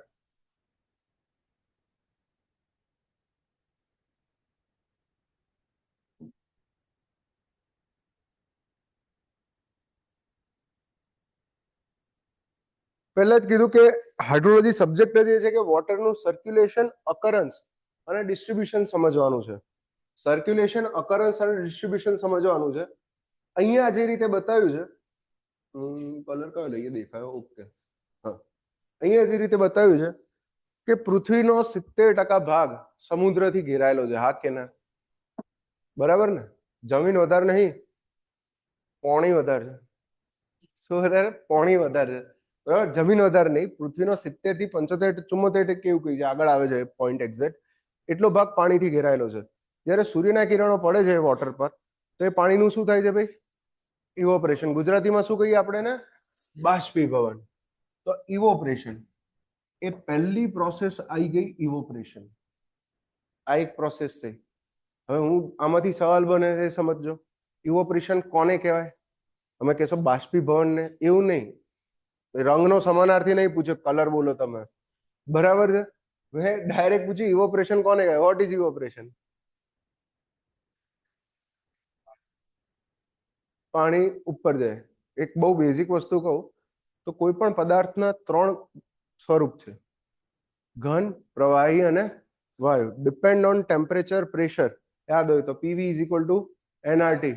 યાદ છે ને? આવું કંઈક થર્મોડાયનેમિક્સ નો લો ખબર છે કે અમુક પ્રેશરે, અમુક ટેમ્પરેચરે અમુક ગેસ લિક્વિડમાં કન્વર્ટ થશે, અમુક લિક્વિડ અમુક પ્રેશરે, અમુક ટેમ્પરેચરે શેમાં કન્વર્ટ થશે? ગેસમાં કન્વર્ટ થશે, અમુક સોલિડમાં કન્વર્ટ થશે. તો જે પાણીના કોઈ બી પદાર્થના 3 સ્વરૂપ છે, એમાંથી બિલો બોઇલિંગ પોઈન્ટે લિક્વિડમાંથી ગેસિયસ સ્ટેટમાં કન્વર્ટ થવાની પ્રોસેસને ઇવોપરેશન કહેવાય. આગળ આખું ચેપ્ટર છે, 3rd નંબરનું ચેપ્ટર કે 2nd નંબરનું ચેપ્ટર ઇવોપરેશન જ છે આખું, રાઈટ. તો શું છે? બોઇલિંગ પોઈન્ટ કરતા નીચા પોઈન્ટ. બોઇલિંગ પોઈન્ટ એટલે 100 ડિગ્રી ટેમ્પરેચર, તાપમાન નહીં. પાણીનો બોઇલિંગ પોઈન્ટ કેટલો હોય ભાઈ? 100 ડિગ્રી ટેમ્પરેચર. મતલબ કે તમે અગર ચા મૂકો છો તો 100 ડિગ્રી પહેલા પાણી ઉકળે છે, અને પાણી ઉકળતું કહેવાય. અહીંયા આગળ શું કહેવાય? પાણીનું બાષ્પીભવન થઈ રહ્યું છે. બીજું, પાણી ઉકળશે તો આખી તપેલીમાંથી પાણી ઉકળશે. તપેલીમાં આખું જે પાણી ભરેલું છે એ હોલ આખું વોટર ટ્રાય કરે છે કે વેપરમાં કન્વર્ટ થાય. એના કારણે નીચેથી તમને પરપોટા જોવા મળશે, અવાજ આવશે તપેલીમાંથી, ટક ટક ટક ટક ટક ટક ટક ટક. કાઢી હોય તો ખબર, બરાબર છે, રાઈટ. ત્રીજું, જ્યારે ઇવોપરેશન થશે, ઇવોપરેશન ખાલી સરફેસના મોલિક્યુલ માટે થશે. એ પણ યાદ રાખજો, આવશે આગળ. ઇવોપરેશન, સરફેસ પર જેટલું પાણી હશે આ લિક્વિડમાંથી ગેસમાં કન્વર્ટ થઈને એઝ અ વેપર, બાષ્પને શું કહેવાય? વેપર કહેવાય. એઝ અ વેપર એટમોસ્ફિયરમાં જતી રહેશે, રાઈટ, ખાલી સરફેસ પરથી. તો ઇવોપરેશન જોયું કે આ પહેલી પ્રોસેસ છે કે ઓશિયનિક સરફેસ વોટરનું, ઓશિયનના સરફેસ વોટરનું, દરિયાના સરફેસ વોટરનું શું થાય છે ભાઈ? ઇવોપરેશન થાય છે. આ ઇવોપરેશન થયેલું પાણી કે જે વરાળ છે એનું ટેમ્પરેચર ઇનિશિયલી વધારે હોવાનું છે આજુબાજુની હવા કરતા. તો આ શું કરશે? રાઈઝ થશે એટમોસ્ફિયરમાં ઉપર. ઉપર પહોંચ્યા પછી સરાઉન્ડિંગ એટલું બધું ઠંડુ છે કે આ વસ્તુનું ઇવોપરેટ થયેલા પાણીનું શું થાય છે ભાઈ? કન્ડેન્સેશન. અને ગુજરાતીમાં શું કહેવાય? ઘનીકરણ. ઘનીભાઈ અને Karan Johar, condensation. A double A ની બેચ ભણાવતા ભણાવતા હું ગુજરાતી શીખી ગયો એમ ફાઇનલી. બરાબર, ડબલ એ વર્ક આસિસ્ટન્ટ વાળી બેચ હતી. નેક્સ્ટ લેવલ ગુજરાતી બોલવું પડે, અપસ્ટ્રીમ ને ડાઉનસ્ટ્રીમ, ઉપરવાસ ને હેઠળવાસ. ભાઈ at the stage water convert into vapour. Okay, condensation. Condensation થયું એટલે જે સેમ અહીંયા આગળ કીધું હતું કે વેપર ફોર્મ હતું પાણીનું, અહીંયા આગળ લિક્વિડ હતું, વોટર હતું, વોટરમાંથી વેપર થઈ, વેપરમાંથી અહીંયા આગળ ફરીથી વોટર બનશે, લિક્વિડ બનશે, રાઈટ. ક્લાઉડ્સનું ફોર્મેશન થયું, વાદળા બંધાયા, પવનના કારણે આ વાદળા એક જગ્યાએથી બીજી જગ્યાએ ટ્રાવેલ કરે છે, રાઈટ. જ્યારે પ્રોપર કન્ડિશન હશે એટમોસ્ફિયરની અંદર ત્યારે અહીંયા કન્ડેન્સેશન થયેલું જેટલું પણ વોટર છે એ વોટર એક અથવા બીજા સ્વરૂપે જમીન પર આવશે અને એને આપણે કહીશું પ્રેસિપિટેશન. સમજજો, પ્રેસિપિટેશન એટલે એકલો વરસાદ નહીં. પ્રેસિપિટેશનનો અર્થ થાય એટમોસ્ફિયરમાંથી કોઈ પણ મોઇસ્ચરનું ફોર્મ અગર જમીન પર આવે છે તો એને પ્રેસિપિટેશન કહેવાય. મતલબ વરસાદને પણ પ્રેસિપિટેશન કહેવાય, સ્નોફોલને પણ પ્રેસિપિટેશન કહેવાય. સ્નો શું છે? મોઇસ્ચરનું ફોર્મ જ છે ને, વોટરનું ફોર્મ જ છે. કયું ફોર્મ છે વોટરનું? Solid form. સોલિડ ફોર્મ છે, સોલિડ ફોર્મ નીચે આવે એને પણ હું પ્રેસિપિટેશન જ કહીશ. તો પ્રેસિપિટેશન એક જનરલ ટર્મ છે, યાદ રાખજો. પણ આપણા કેસમાં મોટા ભાગે આપણે શેના માટે યુઝ કરશું? રેનફોલ માટે, કેમ કે ગુજરાતની અંદર સ્નોફોલ થી થતું પ્રેસિપિટેશન નીલ છે, નથી.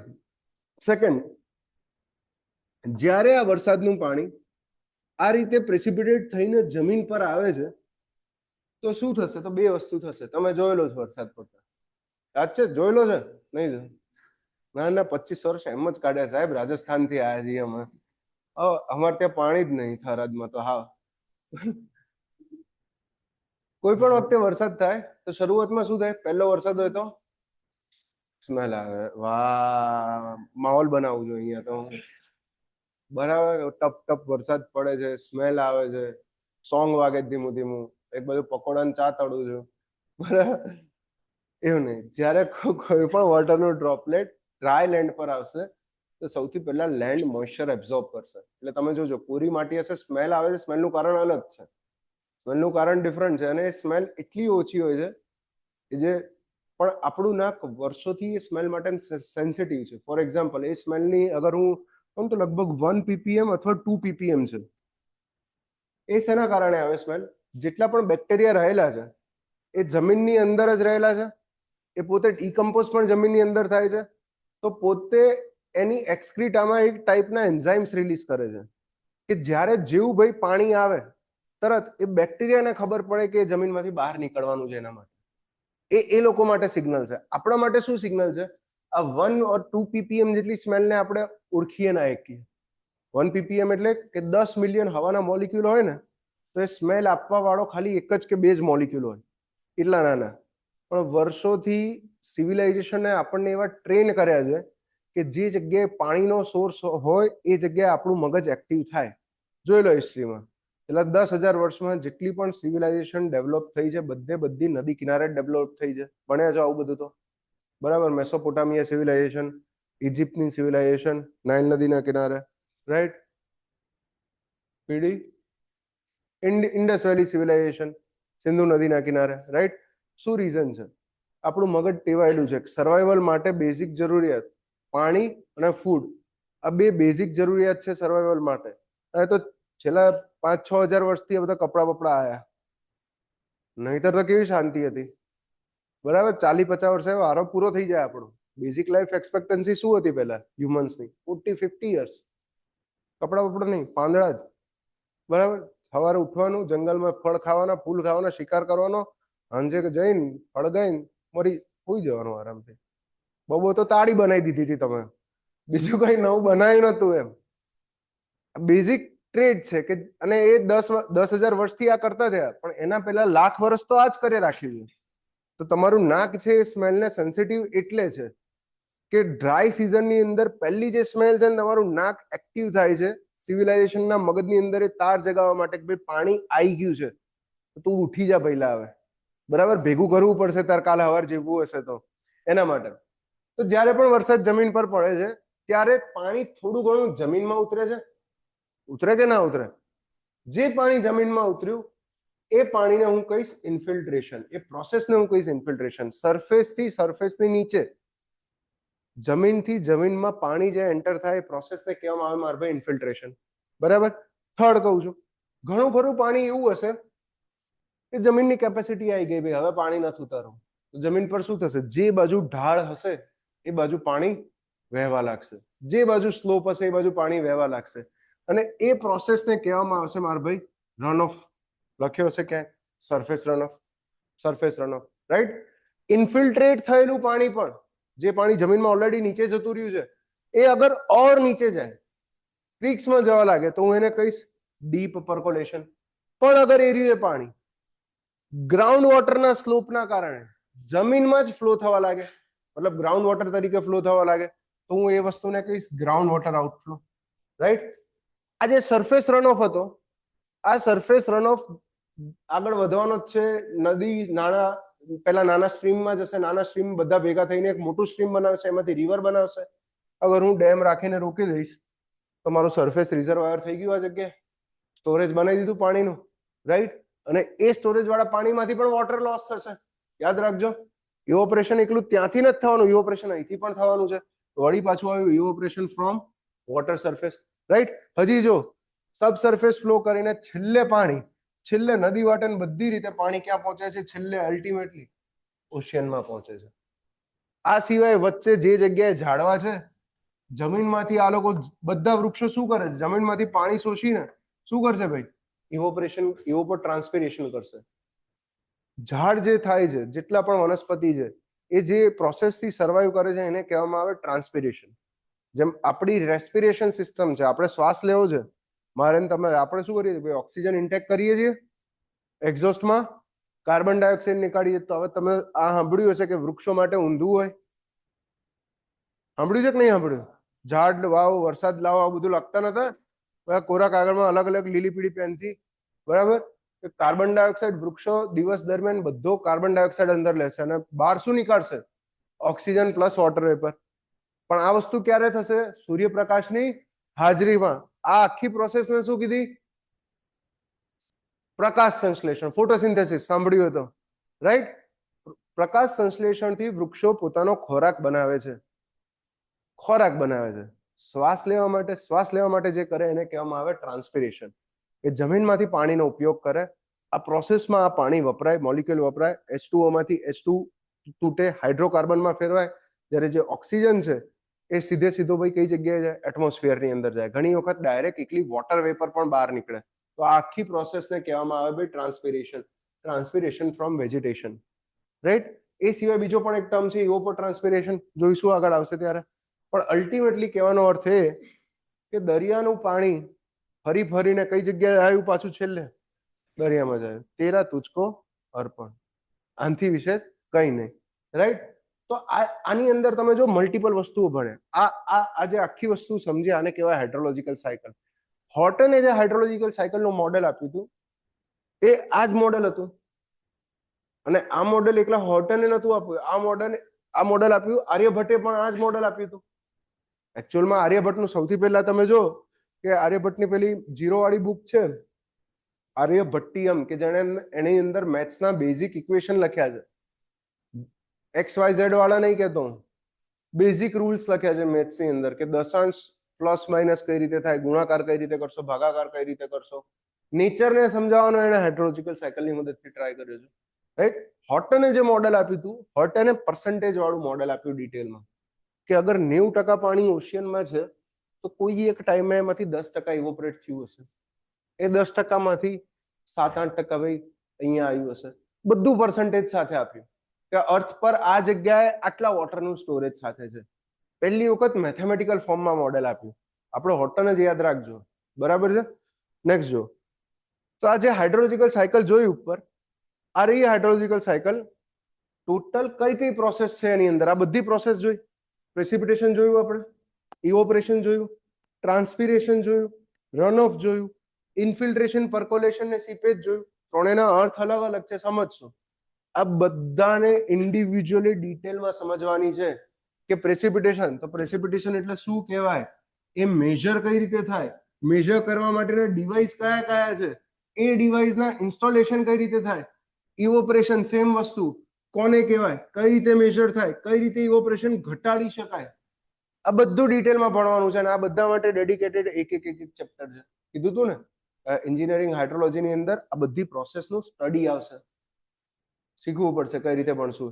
તો આ એક વસ્તુ છે. સેકન્ડ, હાઇડ્રોલોજીકલ સાયકલમાં બીજી એક વસ્તુ થાય છે કે આ સાયકલ જ્યારથી અર્થનું ફોર્મેશન થયું, ઓલમોસ્ટ 13 બિલિયન યર્સ અગો, અર્થનું ફોર્મેશન જ્યારથી થયું ત્યારથી આ સાયકલ ચાલુ છે. It has been taking place since the formation of earth. પૃથ્વી બની ત્યારથી આ હાઇડ્રોલોજીકલ ચાલુ છે. અને હાઇડ્રોલોજીકલ સાયકલ ચલાવવા માટે સોર્સ ઓફ એનર્જી ક્યાંથી આવે છે, કહેશે કોઈ?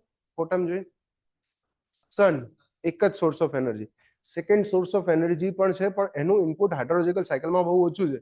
અગર 99.99% સનનું ઇનપુટ છે તો 0.01% સેકન્ડ સોર્સ ઓફ એનર્જી. કોઈ second source of energy gas કરી શકશે? અર્થની ઇન્ટરનલ હીટ. તમે જેટલા જમીનમાં નીચે જતા જશો એટલું ગરમ થતું જશે ટેમ્પરેચર. ભણ્યા છો આ કેમ? કેમ કે છેલ્લે નીચે શું છે, અર્થના કોરની અંદર મેગ્મા લાવા, બરાબર, મેગ્મા લાવા જ છે છેલ્લે અર્થના કોરની અંદર. આપણા પ્લેટ્સથી નીચે, ટેક્ટોનિક પ્લેટ્સથી નીચે મેગ્મા જ છે ને. આ ટેક્ટોનિક પ્લેટ્સ ફ્લોટ કરી રહી છે, તો અંદરથી પણ આવે છે એનર્જી કે જે આ સાયકલને કન્ટિન્યુ રાખે છે. પણ એની વેલ્યુ બહુ નથી, એટલે યાદ આપણે ખાલી સન રાખવાનું કે sun is the only source of hydrological cycle which drives the hydrological cycle. તો આ લાસ્ટ લાઈન હાઇલાઇટ કરી દેજો, આ પણ એમસીક્યુ માં બહુ પૂછ્યું છે, 2-3 વાર પૂછ્યું છે કે હાઇડ્રોલોજીકલ સાયકલ કઈ એનર્જી શેનાથી ચાલે. અને એસ્પેક્ટ્સ ઓફ હાઇડ્રોલોજીકલ સાયકલ. આ હાઇડ્રોલોજીકલ સાયકલમાં તમે શું જોયું? તો 3 વસ્તુ છે. કયું? એક, ટ્રાન્સપોર્ટેશન ઓફ વોટર. પાણી એક જગ્યાએથી બીજી જગ્યાએ જાય છે પેટ્રોલ ડીઝલ વગર, બરાબર. બીજું, ટેમ્પરરી સ્ટોરેજ ઓફ વોટર. પાણી કોઈ એક જગ્યાએ થોડાક ટાઈમ માટે સ્ટોર પણ થાય છે. કઈ રીતે કોઈ જગ્યાએ સ્ટોર થાય છે? તો અગર હું એવું કહું સાહેબ કે અહીંથી ઇવોપરેશન થયું છે અને એટમોસ્ફિયરમાં ગયું છે વોટર વેપર, તો હું કહી શકું કે એટમોસ્ફિયરમાં વોટર વેપર સ્ટોર થઈ જાય જ્યાં સુધી એનું પ્રેસિપિટેશન ના થાય ત્યાં સુધી. આ વસ્તુ કહી શકું. તો કોઈ એક લોકેશન પર, કોઈ એક જગ્યાએ ભાઈ વોટરનું સ્ટોરેજ થાય છે, storage of temporary storage of water. અને થર્ડ વસ્તુ, change in state of water. જે રીતે ઓશિયનની અંદર જે પાણી હતું એ લિક્વિડ ફોર્મમાં હતું, ઇવોપરેશન થઈ ગયું એટલે કયા ફોર્મમાં થઈ ગયું ભાઈ? વેપર ફોર્મ, ગેસિયસ ફોર્મમાં કન્વર્ટ થઈ ગયું, વેપર થઈ ગયું એટલે, રાઈટ. તો વોટરનું જે સ્ટેટ છે એ સ્ટેટ ચેન્જ થાય છે. આ 3 વસ્તુ હાઇડ્રોલોજીકલ સાયકલમાં જોવા મળે છે મને. હાઇડ્રોલોજીકલ સાયકલ બધાને ખબર પડી. એમસીક્યુ મેજર 2 નીકળ્યા. એક પહેલું કે કોણે આપી હતી, ઓર્ટન, અને બીજું એનર્જી કઈ? સન, રાઈટ. હવે ત્રીજો ઘણી વખત ક્વેશ્ચન આવે છે કે અર્થ પર વોટરના સર્ક્યુલેશનને સમજાવવા માટે જે સાયકલ છે એનું નામ શું છે? હાઇડ્રોલોજીકલ સાયકલ, બરાબર. આવશે પણ કન્ફ્યુઝિંગ ક્યારે થાય? જ્યારે ઓપ્શન કેવા આવે, ક્યાંક લખ્યું હોય વોટર સાયકલ એક ઓપ્શનમાં, બીજામાં હાઇડ્રોલોજીકલ સાયકલ, અને ત્રીજા ઓપ્શનમાં હાઇડ્રોલોજિક સાયકલ, અને ચોથો હોય નન ઓફ ધી અબવ. બરાબર, યાદ હાઇડ્રોલોજીકલ સાયકલ જ છે, રાઈટ. કન્ફ્યુઝ થવાનું નથી. પૂછાયેલો છે એમસીક્યુ, યુવામાં જોવા મળશે તમને લગભગ. નેક્સ્ટ આવી જાઓ, કેચમેન્ટ એરિયા.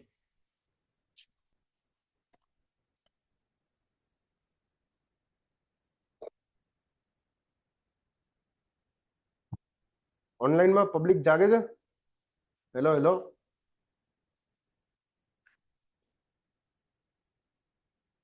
એક જણ જાગે છે, બીજો જાગે છે. Very good.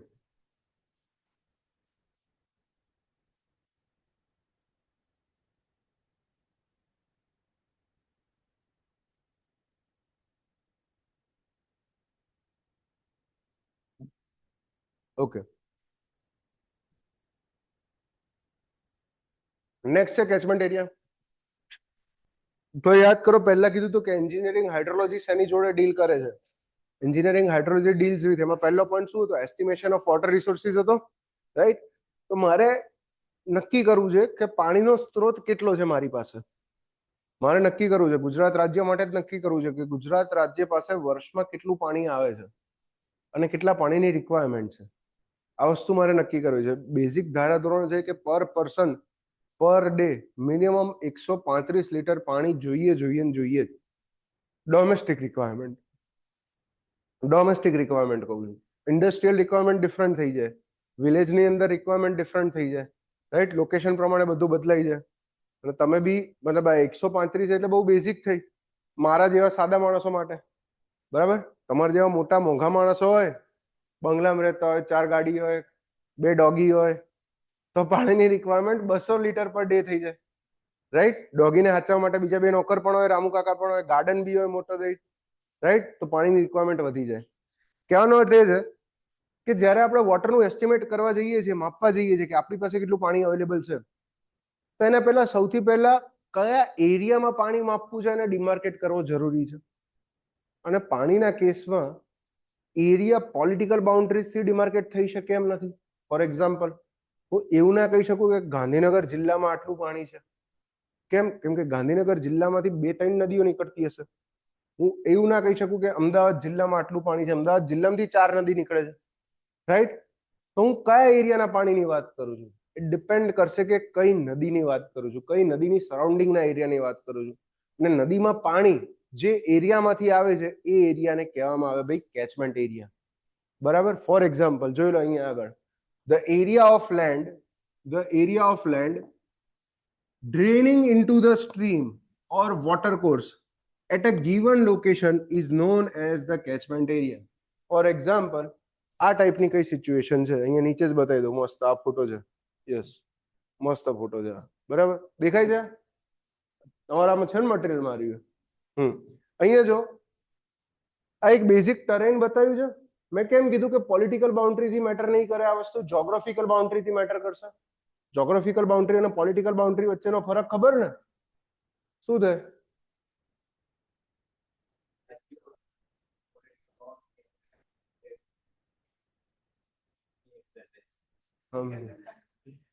ભાગલા પાડેલી પોલિટિકલ બાઉન્ડ્રી કહેવાય, બરાબર? ભારત પાકિસ્તાનની જે બાઉન્ડ્રી છે એ કેવી છે? પોલિટિકલ બાઉન્ડ્રી છે. જ્યારે એની જોગ્રાફિકલ બાઉન્ડ્રી ક્યાં નીકળે છે? અખંડ ભારત વાળી પેલી બાજુ છે. પીછે એક પેલી બાજુ 100-200 વર્ષમાં કહીએ તો કઈ નિવેડો આવી જશે એનો. પણ કહેવાનો અર્થ એ છે કે જોગ્રાફિકલ બાઉન્ડ્રી અને પોલિટિકલ બાઉન્ડ્રી અહીંયા આગળ મેટર કરશે. જોગ્રાફિકલ બાઉન્ડ્રી કેચમેન્ટ એરિયાની અંદર, અને જોગ્રાફિકલ બાઉન્ડ્રી કેવી હોય? રિવર્સ છે, માઉન્ટેન રેન્જીસ છે, પર્વતમાળાઓ છે, આ બધી જોગ્રાફિકલ બાઉન્ડ્રીઝ હોય, રાઈટ? ફોર એક્ઝામ્પલ અહીંયા આગળ બતાવ્યું તમને 2 વસ્તુ. અગર હું એવું કહું કે આખા લેન્ડ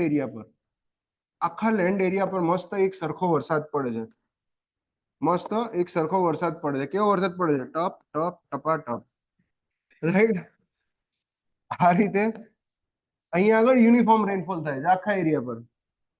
તો એક બહુ બેઝિક અને સિમ્પલ વસ્તુ છે કે શરૂઆતમાં તો પાણી જમીનની અંદર ઉતરી જશે, જેટલું જમીનને લેવું હશે એટલું. પણ વરસાદ ચાલુ ને ચાલુ કન્ટિન્યુ રહે છે તો શું થશે? પાણી જે બાજુ ઢાળ છે એ બાજુ વહેવા લાગશે. આ જે વસ્તુ બોલ્યા રન ઓફ થવા લાગશે. તો ફોર એક્ઝામ્પલ કે વોટરના ડ્રોપલેટ્સ અહીંયા પડ્યા છે આ જગ્યાએ, આ લોકેશન પર વોટરના ડ્રોપલેટ્સ છે, તો આ શું કરશે? ઢાળ કઈ સાઈડ છે? આ ડાયરેક્શનમાં છે, નીચેની ડાયરેક્શનમાં, અહીંયા આગળ. તો વોટર અહીંયા આવશે. અહીંયા પાણી આવી ગયું, એના પછી ઢાળ ક્યાં છે? બસ આ વોટર કોર્સ જ બની ગયો છે.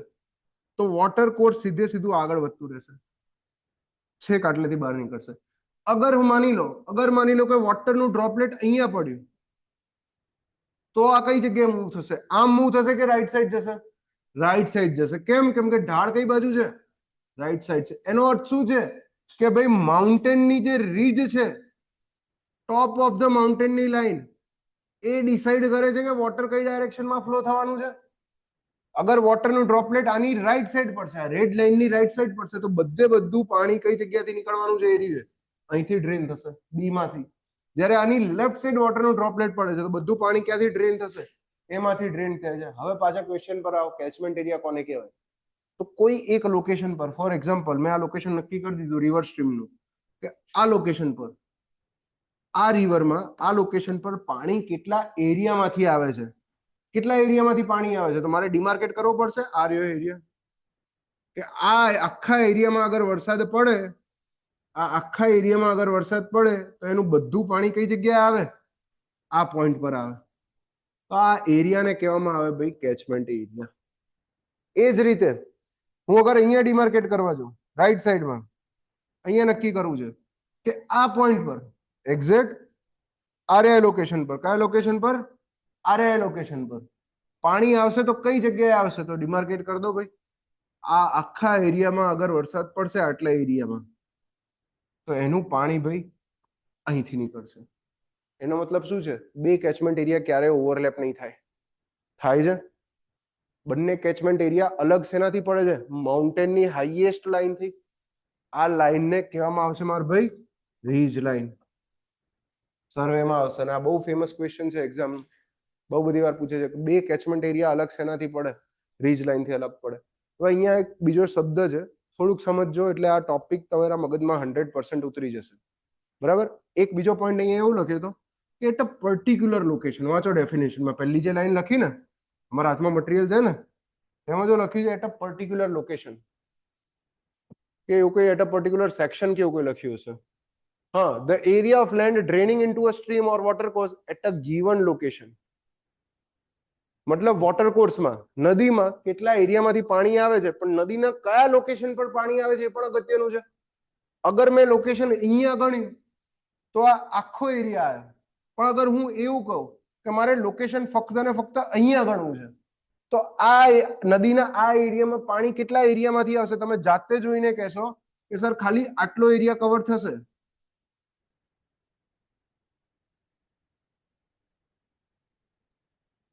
આ એરિયામાં જેટલો વરસાદ પડશે એનું પાણી જ અહીંયા આવશે. એનો મતલબ શું છે? મારા પોઈન્ટ ઓફ સિલેક્શન પ્રમાણે કેચમેન્ટ એરિયા ચેન્જ થશે. પોઈન્ટ ઓફ સિલેક્શન પ્રમાણે કેચમેન્ટ એરિયા ચેન્જ થશે. સીધી વાત છે ને. અગર હું એવું કહું કે આ જગ્યાએ પાણી કેટલા એરિયામાંથી આવે છે, તો આ માર્ક કરી શકો. આટલા એરિયામાંથી પાણી ભાઈ આ જગ્યાએ આવે છે, આ પોઈન્ટ પર નીકળે છે. ક્લિયર છે? તો કેચમેન્ટ એરિયા ડિપેન્ડ કરશે કે કયા લોકેશને તમે કેચમેન્ટ એરિયા નીકાળો છો, કે એ એરિયામાં પાણી કેટલા એરિયામાંથી આવવાનું છે. બે કેચમેન્ટ એરિયા એકબીજાથી જુદા કેના આધારે પડે છે ભાઈ? રીજ લાઈન થી. અને બીજી ભાષામાં કહેવાય ડિવાઈડ લાઈન. હાઇલાઇટ કરજો આ પોઈન્ટ, એમસીક્યુ માં બહુ પૂછે છે. 3 થી 4 વખત આવી ગયો હશે આ MCQ. A catchment area is separated from, એક કેચમેન્ટ એરિયા થી બીજો કેચમેન્ટ એરિયા અલગ શેનાથી પડે છે? Neighbouring catchment area by ridge called divide line. 3 માંથી કઈ બી કહી શકો. રીજ બી કહી શકાય, ડિવાઈડ બી કહી શકાય અને વોટરશેડ પણ કહી શકાય.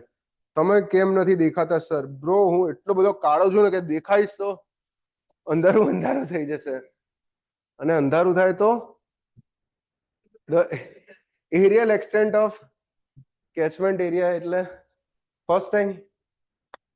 Okay, the areal extent of catchment area is obtained by. હવે આ એરિયાને મપાય કઈ રીતે? યાદ કરો, સર્વેમાં એક ઇક્વિપમેન્ટ આવ્યું હતું પ્લાનીમીટર નામનું. ભણ્યા છે આવું કઈ? આમ ગોળ ચકેડું આમ ફેરવવાનું શેના માટે હોય? ઇરેગ્યુલર એરિયાને મેજર કરવા માટે. એરિયા માપવા માટે તમને ખબર સ્કેલનો યુઝ થાય. મેપ હોય તમારા હાથમાં, કઈ બનાવેલો હોય, એમાં લખેલો હોય 1/100 સ્કેલ છે, બરાબર? તો તમને ખબર છે કે ભાઈ ત્યાં આગળ મેપ પર તમે ચોરસ માપી લેશો, એનો જેટલું ક્ષેત્રફળ થયું એના પરથી ડાયરેક્ટ તમને લેન્ડનું કાઢી શકશો. પણ એ વસ્તુ ક્યારે પોસિબલ છે? જ્યારે બધી સ્ટ્રેટ લાઈન છે ત્યારે, પ્લોટ છે ત્યારે, અથવા તો રેગ્યુલર શેપ છે ત્યારે. શું આ બધા રેગ્યુલર શેપ હોવાના જ નેચરલ બાઉન્ડ્રી? ઇરેગ્યુલર શેપ હોવાના છે. તો સર્વેની અંદર જ આવશે કે ઇરેગ્યુલર શેપનો એરિયા માપવા માટે, ઇરેગ્યુલર પોલિગનનો એરિયા માપવા માટે શેનો યુઝ થશે? પ્લાનીમીટરનો. યાદ રાખજો, આ મેજર કરવા માટે, કેચમેન્ટનું એરિયલ એક્સટેન્ટ મેજર કરવા માટે પણ પ્લાનીમીટરનો યુઝ થાય છે. આ પણ એમસીક્યુ નીકળ્યો છે ઘણી બધી વખત ભાઈ. આ પણ એમસીક્યુ છે. The aerial extent of catchment is obtained by tracing the ridge on a topological map. To delineate the catchment and measuring by planimeter. આ કે છે એવું કે તમારે એક ટરેન મેપ લેવાનો. અલગ અલગ ટાઈપના મેપ હોય તો ખબર ને, કેડેસ્ટ્રીયલ સર્વેનો મેપ ડિફરન્ટ હોય, ટરેનનો મેપ ડિફરન્ટ હોય, તો ટરેન વાળો મેપ લેવાનો. ટરેન વાળા મેપની ખાસિયત શું હોય કે એની અંદર બતાવ્યું હોય માઉન્ટેન રેન્જીસ વેલી સાથે બતાવ્યું હોય કન્ટુર મેપ સાથે. તેમાં જે રીજ છે, રીજ એટલે કે માઉન્ટેનની જે સૌથી હાઈએસ્ટ લાઈન છે, આ જગ્યા હાઈએસ્ટ એલિવેશન વાળી લાઈન કઈ છે? એક તો સાહેબ કે આ વચ્ચે વાળી લાઈન હાઈએસ્ટ એલિવેશન વાળી લાઈન છે. બીજી કઈ છે કે ભાઈ મારો એરિયા પતી જાય એટલે હું કહી દઉં કે આ છે. ત્રીજી કઈ છે? આ છે. હાઈએસ્ટ એલિવેશન વાળી લાઈનને હું ટ્રેસ કરીશ તો મને એ પોઈન્ટ પરનો કેચમેન્ટનો એરિયા મળી જશે. પણ શેનાથી ટ્રેસ થશે આ વસ્તુ? પ્લાનીમીટરની મદદથી. યાદ રાખજો, ત્રીજો એમસીક્યુ નીકળે. રાઈટ? તો કેચમેન્ટ એરિયા બધાને ખબર પડી? રાઈટ? અહીંયા આગળ જો સેમ વસ્તુ બતાવી, કાર્ટૂન વાળું થોડું ઘણું બતાવી દીધું, બરાબર?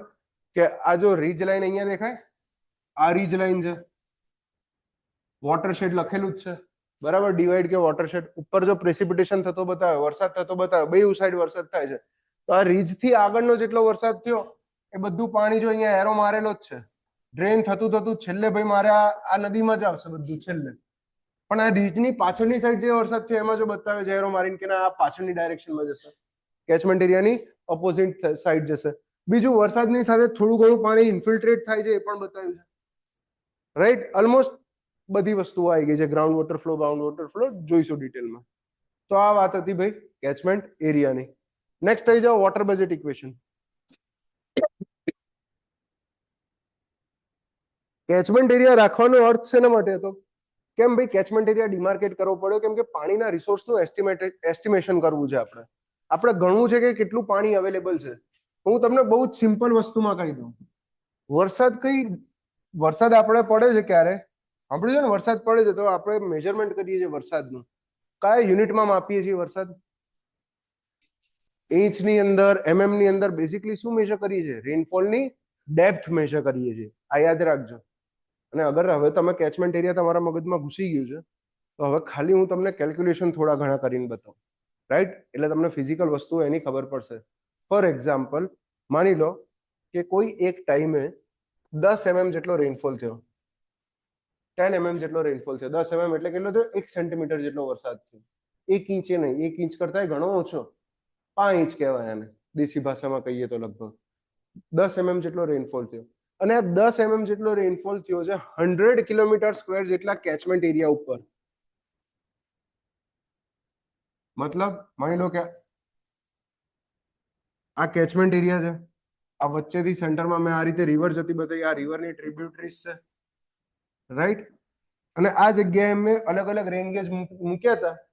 આ શું છે? આ કેચમેન્ટની કઈ લાઈન કહેવાય? આ બાઉન્ડ્રીને રીજ કહેવાય. આ યાદ રાખજો. આની બાજુમાં બીજું કેચમેન્ટ હશે, આની આ સાઈડ પણ બીજું કેચમેન્ટ હશે. યાદ રાખજો આ વસ્તુ. આ રીજ લાઈન છે. રાઈટ? તો આનો જે એરિયા છે, મેં પ્લાનીમીટર થી આખું માપ્યું ત્યારે મને ખબર પડી કે આ જમીન પર આનો એરિયા જે નીકળે છે એરિયા 100 કિલોમીટર સ્ક્વેર જેટલો એરિયા નીકળે છે. અને આ 100 કિલોમીટર સ્ક્વેર જેટલા એરિયા પર 10 mm જેટલો વરસાદ થયો. તો મારે માપવું છે, વોટરનું એસ્ટિમેશન કરવું છે, વોટર રિસોર્સનું. તો આ જમીન ઉપર એટમોસ્ફિયરમાંથી કેટલું પાણી આવ્યું એ સિમ્પલ માપવું છે. કેટલું પાણી એટલે શેની વાત કરું છું? જથ્થાની વાત કરું છું, વોલ્યુમની વાત કરું છું. મારી પાસે એરિયા છે અને બીજું શું છે? ડેપ્થ છે. તો વોલ્યુમ કઈ રીતે નીકળશે? Volume V is equal to area multiply by depth નીકળશે. અહીંયા વરસાદ છે એટલે આને P તરીકે ડિનોટ કરાય. પ્રેસિપિટેશનની ડેપ્થને હંમેશા P તરીકે ડિનોટ કરાય. કેટલો વરસાદ પડ્યો એને. એરિયા કેટલો છે? 100 કિલોમીટર સ્ક્વેર. કિલોમીટર સ્ક્વેર ને કન્વર્ટ કરો મીટર સ્ક્વેર ની અંદર, શું થાય? Multiply by 10 to the power 6. Depth શેની અંદર છે? mm છે. mm ને કરો મીટર ને શું મલ્ટીપ્લાય કરો? 10 to power -3. Very good. 1000 into 10 to the power 3. આ શેમાં જવાબ નીકળશે મારો? યુનિટ શું આવશે અહીંયા? આનો યુનિટ શું છે? કયો હતો? Metre square. આ મીટર સ્ક્વેરમાં કન્વર્ટ કર્યું હતું ને. આનો યુનિટ શું હતો? મીટર. આ મીટરમાં કન્વર્ટ કર્યું ને mm ને. તો બંનેને ગુણાકાર કરશો તો યુનિટ શું નીકળશે?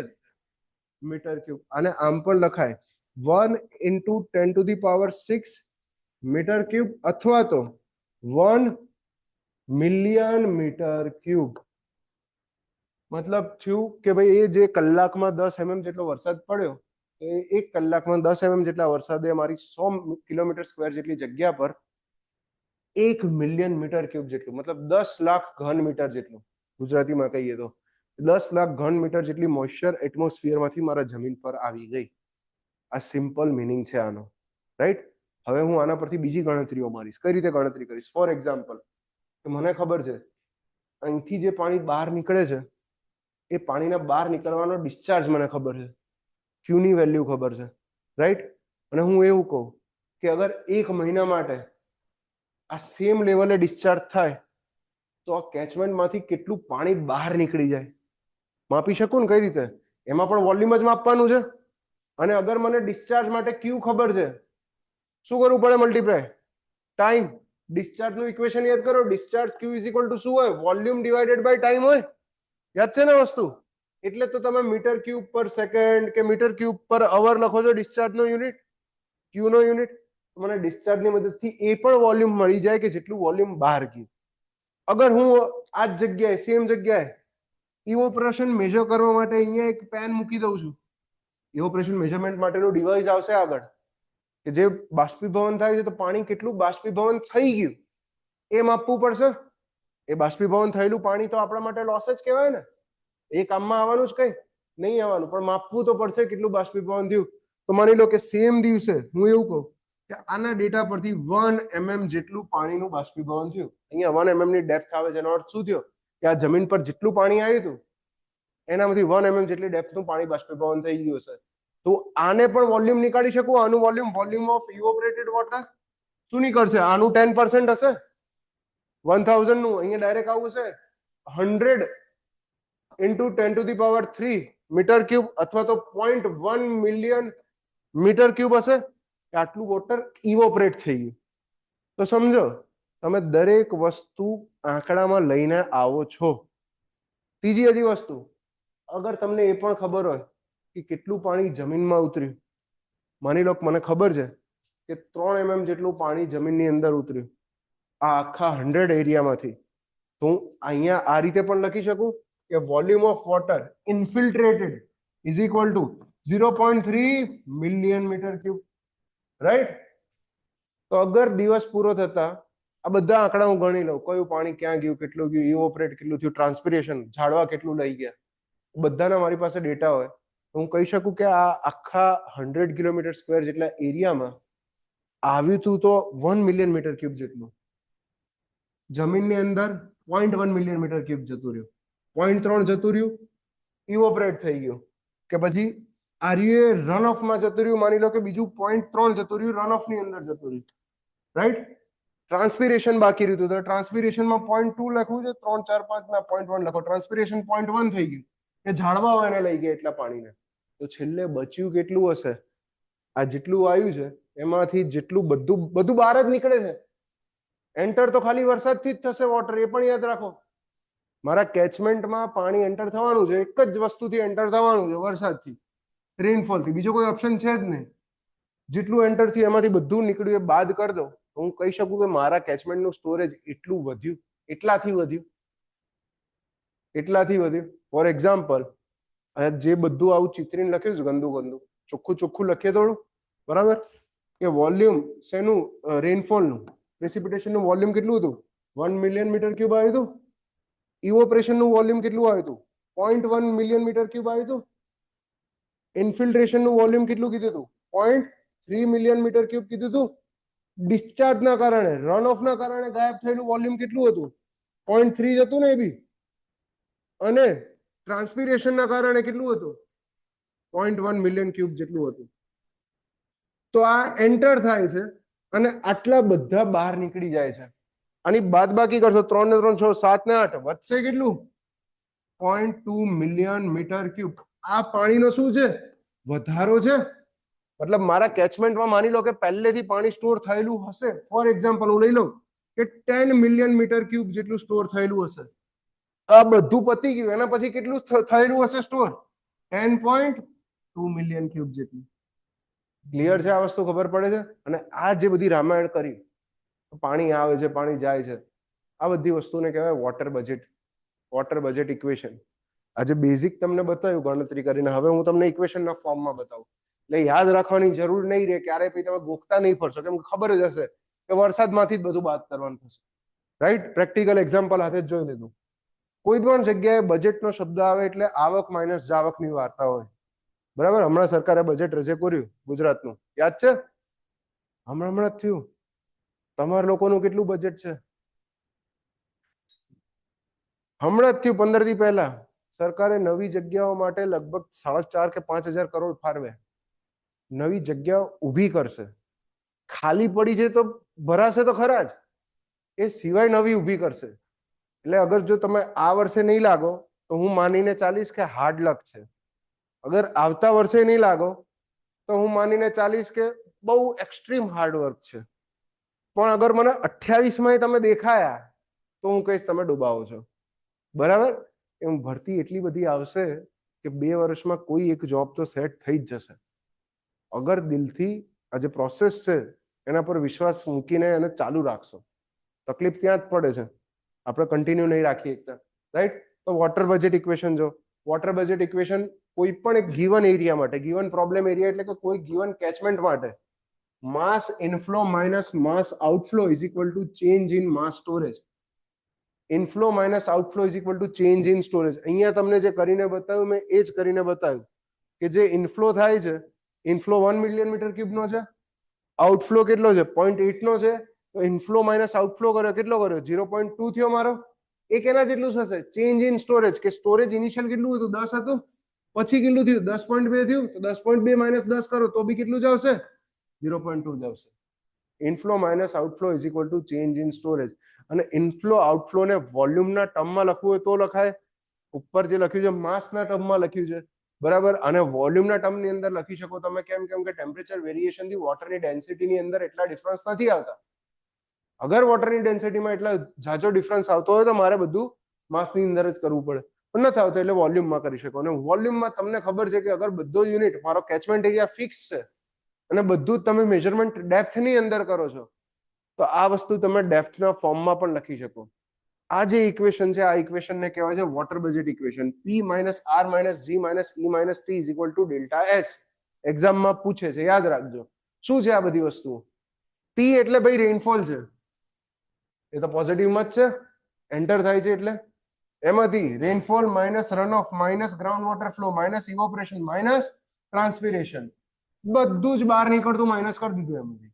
P minus R minus G minus E minus T is equal to શું થશે? એ જ change in storage, delta S. Right? એક્ઝામમાં ડાયરેક્ટ પૂછેલો છે આ what is water budget equation કરીને. એક ચિત્ર દોરીને મૂકી દેશે ઘણી વખત કે આનું વોટર બજેટ ઇક્વેશન શું આવશે. કોઈ બી હોય, વોટર બજેટ ઇક્વેશન આ જ રહેશે. રેનફોલ માંથી જ બધી વસ્તુઓ માઇનસ થશે. રાઈટ? હવે એઝ એન એન્જિનિયર તમે મને કહો કે આમાંથી કયો કમ્પોનેન્ટ આપણા કામનો છે? આ કેચમેન્ટ એરિયા બતાવ્યો. આ કેચમેન્ટ એરિયામાં મલ્ટિપલ વસ્તુ થઈ. કઈ કઈ વસ્તુ થઈ? પાણી જમીનમાં ગયું, પાણી રન ઓફ તરીકે બહાર આવ્યું, પાણી ઇવોપરેટ થયું, ઝાડવાઓ પાણી લઈ ગયા. બરાબર છે? વરસાદ પડ્યો. આ બધી વસ્તુ થઈ. એઝ એન એન્જિનિયર કયો કમ્પોનેન્ટ આપણા કામનો છે? કયાને પકડવો પડશે આપણે તો આપણો ઉપયોગ કરી શકશું પાણીનો? રન ઓફ નો, સરફેસ રન ઓફ નો. Very good. આપણે શું કરવું છેલ્લે? પાણી अपने को क्या करना है? पानी निकालना है. Very good. છેલ્લે વોટરની સસ્ટેનેબિલિટી સાથે વોટરની અવેલેબિલિટી ઇન્શ્યોર કરવી છે બધી જગ્યાઓ માટે. એના માટે સૌથી ઇઝીએસ્ટ રિસોર્સ છે સરફેસ વોટર. હું સરફેસ વોટરને ટેપ કરવાનું ચાલુ કરું અને સરફેસ વોટરને ટેપ કરવા માટે ભાઈ જે રન ઓફ છે એ સૌથી ઇમ્પોર્ટન્ટ એસ્પેક્ટ છે. રાઈટ? તો આપણું જે ડિસ્કશન હશે આગળનું મોટે ભાગે રન ઓફની અરાઉન્ડ ડીલ કરશે. ઇવન હાઇડ્રોગ્રાફ ભણશું, ફ્લડ ભણશું, ડ્રાઉટ ભણશું. જે છેલ્લા આવશે કે ભાઈ હાઇડ્રોલોજીકલ રાઉટિંગ આવશે, એ બધું એની સરાઉન્ડિંગ ડાયવર્ટ કરશે. એક વખત જોઈ લો અહીંયા આગળ. Water available to run off, water not available to run off is termed as losses. Highlight કરો. લોસીસ કોને કહીશું? એઝ એન એન્જિનિયર તરીકે લોસ કોને કહીશું? કે પાણી 10 સેન્ટીમીટર જેટલું વરસાદનું પાણી આવે છે અને મને રન ઓફમાં ખાલી 5 જ સેન્ટીમીટર મળે છે. એનો અર્થ શું થયો? બાકીના 5 સેન્ટીમીટર ક્યાં ગયા હશે? જમીનમાં ગયા હશે, ઇવોપરેટ થઈ ગયા હશે, કે જેને હું ટેપ નથી કરી શકવાનો. તો રન ઓફમાં ના મળે એ પાણીને, વરસાદ પછીના પાણીને આપણે લોસીસ તરીકે કહીએ છીએ. રાઈટ? સેકન્ડ જો કે રન ઓફ કોફિશિયન્ટ એક મસ્ત નવો કન્સેપ્ટ છે, હાઇલાઇટ કરજો. આ રન ઓફ કોફિશિયન્ટ કોને કહેવામાં આવે? What is run off coefficient? જો લખ્યું છે run off coefficient is nothing but ratio of run off depth divided by rainfall depth. Run off depth divided by rainfall depth. For example, આગળ 10 mm નો વરસાદ થયો હતો ને, 10 mm નો rainfall થયો, run of 3 mm generate થયો, તો run off coefficient કેટલો નીકળશે? 0.3 નીકળશે. બીજો સવાલ, શું રન ઓફ કોફિશિયન્ટ 1 કરતા વધારે હોઈ શકશે? વિચારીને કહેજો. પાક્કું? ના હોય ને યાર.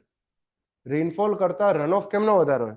અગર કોઈ ઉપરથી નાખે જ છે 10 તો નીકળશે કાં તો પૂરેપૂરું 10. એવું તો 11 થઈને આવશે નહીં. આ પેલા જેવું થયું, બેટો બાપ કરતા મોટો ના હોય, મોટો નીકળે આજુબાજુ વાળા પૂછવાનું હોય. Run off coefficient are not, it is nothing but run off depth અને રેનફોલ ડેપ્થ. હવે બીજું પૂછ્યું કે આ જે કોન્સેપ્ટ છે, અગર હું એવું કહું કે રન ઓફ કોફિશિયન્ટ 1 છે, આનો અર્થ શું થાય? અગર આ જગ્યાએ હું 1 મૂકી દઉં તો આ વસ્તુને છેદની વસ્તુને સામે લઈ શકું? શું થયો એનો અર્થ? Rainfall depth is equal to run off depth આવ્યું. શું થયો એનો અર્થ? જેટલો વરસાદ પડશે એ બધું 100% ક્યાં કન્વર્ટ થશે? એનો મતલબ કે સરફેસ કેવું છે? ટાઇલ્સ મૂકેલી છે, કોન્ક્રીટ છે, ટાઇલ્સ મૂકેલી છે. ટાઇલ્સમાં પણ 0.01 તો ઇન્ફિલ્ટ્રેટ થાય, ટાઇલ્સ ભીની થઈ જવાની છે ને, છેલ્લે પાણી જતું રહે, પછી ટાઇલ્સ પર એક નાનકડું પાણીનું પતલું પરત હશે જ. આગળ જોઈશું ઇનિશિયલ લોસમાં એ જ બધું ભણવાનું છે, બરાબર? Physically run off coefficient 1 possible નથી કોઈ પણ વસ્તુમાં. 0 પોસિબલ છે, 0 પોસિબલ છે. ગમે એટલો વરસાદ પડે પણ રન ઓફ નીકળે જ નહીં. રણ લઈ લો, રણની અંદર જો રન ઓફ કોફિશિયન્ટ 0.05 એ ટાઈપનો હોય, ગમે એટલો રેનફોલ થાય, રન ઓફ જનરેટ જ ના થાય. કેમ? કેમ કે મોટા ભાગનું પાણી કાં તો ઇવોપરેટ થઈ જશે અથવા તો ઇન્ફિલ્ટ્રેટ થઈ જશે, રાઈટ? તો દરેક કોન્ટિનેન્ટના જેટલા આપણે 7 કોન્ટિનેન્ટ છે, ખંડ કહીએ છીએ, યાદ છે ને 7 ખંડ છે, કયા કયા?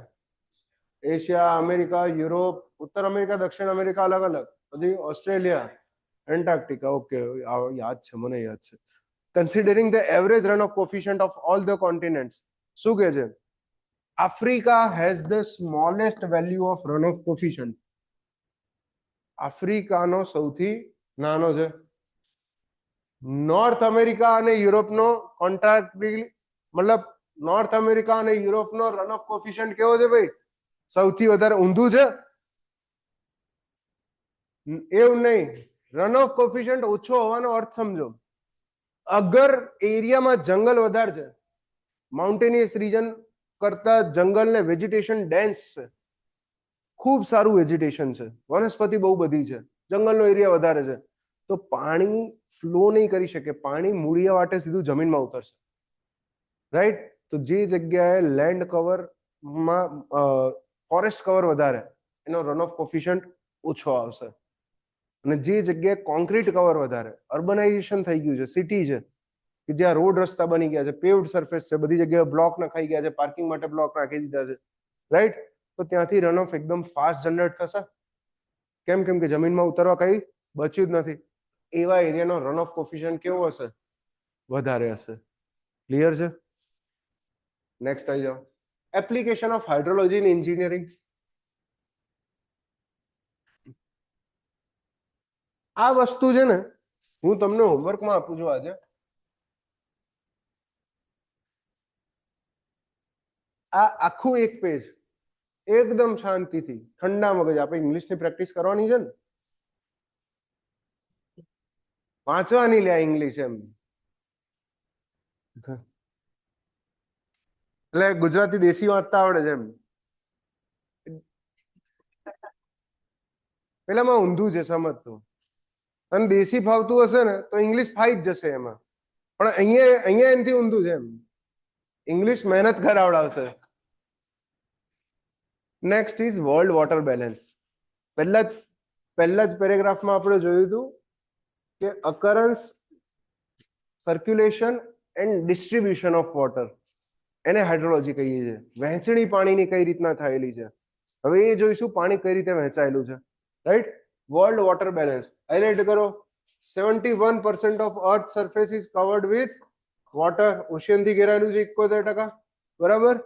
ટોટલ પાણીની ક્વોન્ટિટી કેટલી છે દુનિયામાં આપ પણ હાઇલાઇટ કરો. ડાયરેક્ટ આરએનબી માં એક વખત પૂછાયેલો ક્વેશ્ચન છે કે 1386 million kilometre cube. 1386 million kilometre cube, metre cube નહીં, કિલોમીટર ક્યુબ, આટલું પાણી છે. રાઈટ. બીજું જો કે ટોટલ જેટલી પૃથ્વી પર પાણીની ક્વોન્ટિટી છે આ 1386 મિલિયન કિલોમીટર ક્યુબ. અગર હું એને 100% ગણું તો એમાંથી 97% માર ભાઈ સેલાઇન વોટર છે. સેલાઇન વોટર એટલે કે ખારું પાણી. ખારું પાણી દરિયાનું. ફ્રેશ વોટર ખાલી ને ખાલી કેટલું છે? 3%.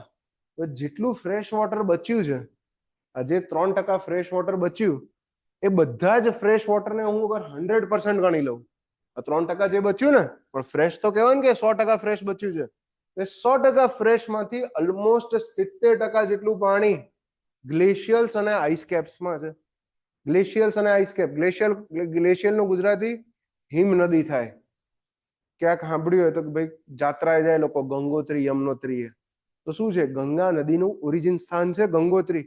ગંગોત્રી એક ગ્લેશિયલ છે.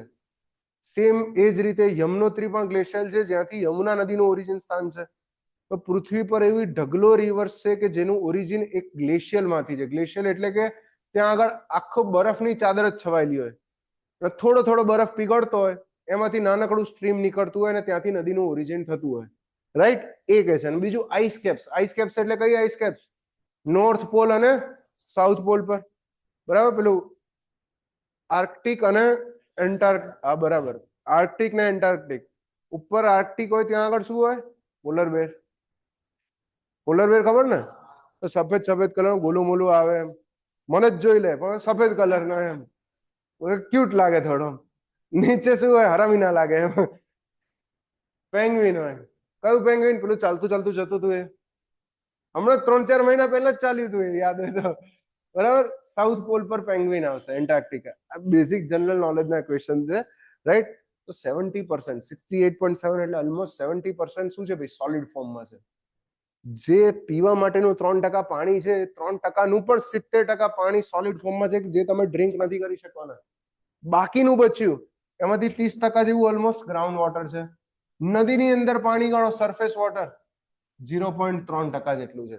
અગર હું સરફેસ વોટર એટલે એમાં નદી નથી આવતી, સરફેસ વોટરમાં બહુ બધી વસ્તુ આવે છે, એને 100% ગણીને ચાલુ હું સરફેસ વોટરને, તો લેક 87% પાણી એમાં છે. મોટા મોટા લેક. લેક બાઇકાલ નામ સાંભળ્યું હોય તો બરાબર સર્ચ કરજો ક્યારેક. એની સાઇઝ એટલી મોટી છે કે 2-4 દેશોને ગળી જાય. એની ડેપ્થ એટલી વધારે છે. નેચરલ ફોર્મેશન ઓફ પ્યોર મતલબ water lake, fresh water lake છે લેક બાઇકાલ. કઈ જગ્યાએ આવેલું છે? રશિયા અને મંગોલિયાની બોર્ડર પર આવેલું છે. રાઈટ. નેક્સ્ટ, વેટલેન્ડ પર. વેટલેન્ડ કોને કહેવાય? માર્શી લેન્ડ, વેટલેન્ડ. સુંદરવનનું નામ સાંભળ્યું છે?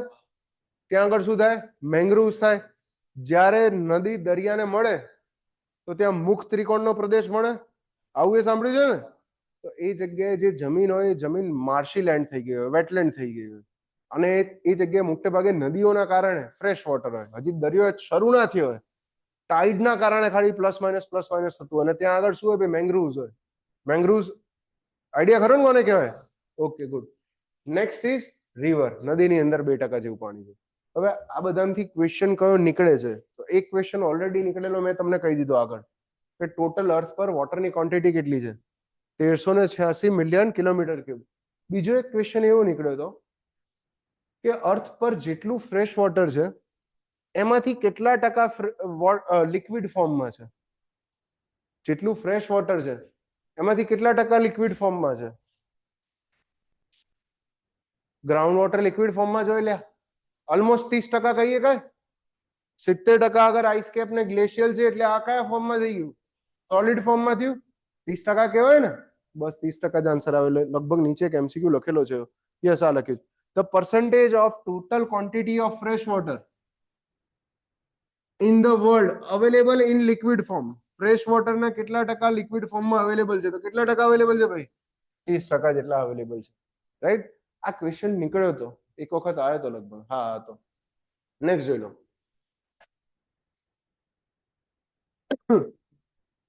It is observed that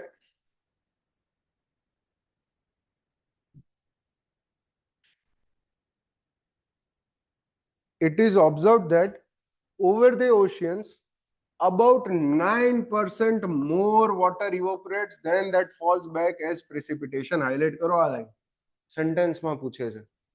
આ લાઈન શું કહેવા માંગે છે એ સમજીએ આપણે. આ એવું કહેવા માંગે છે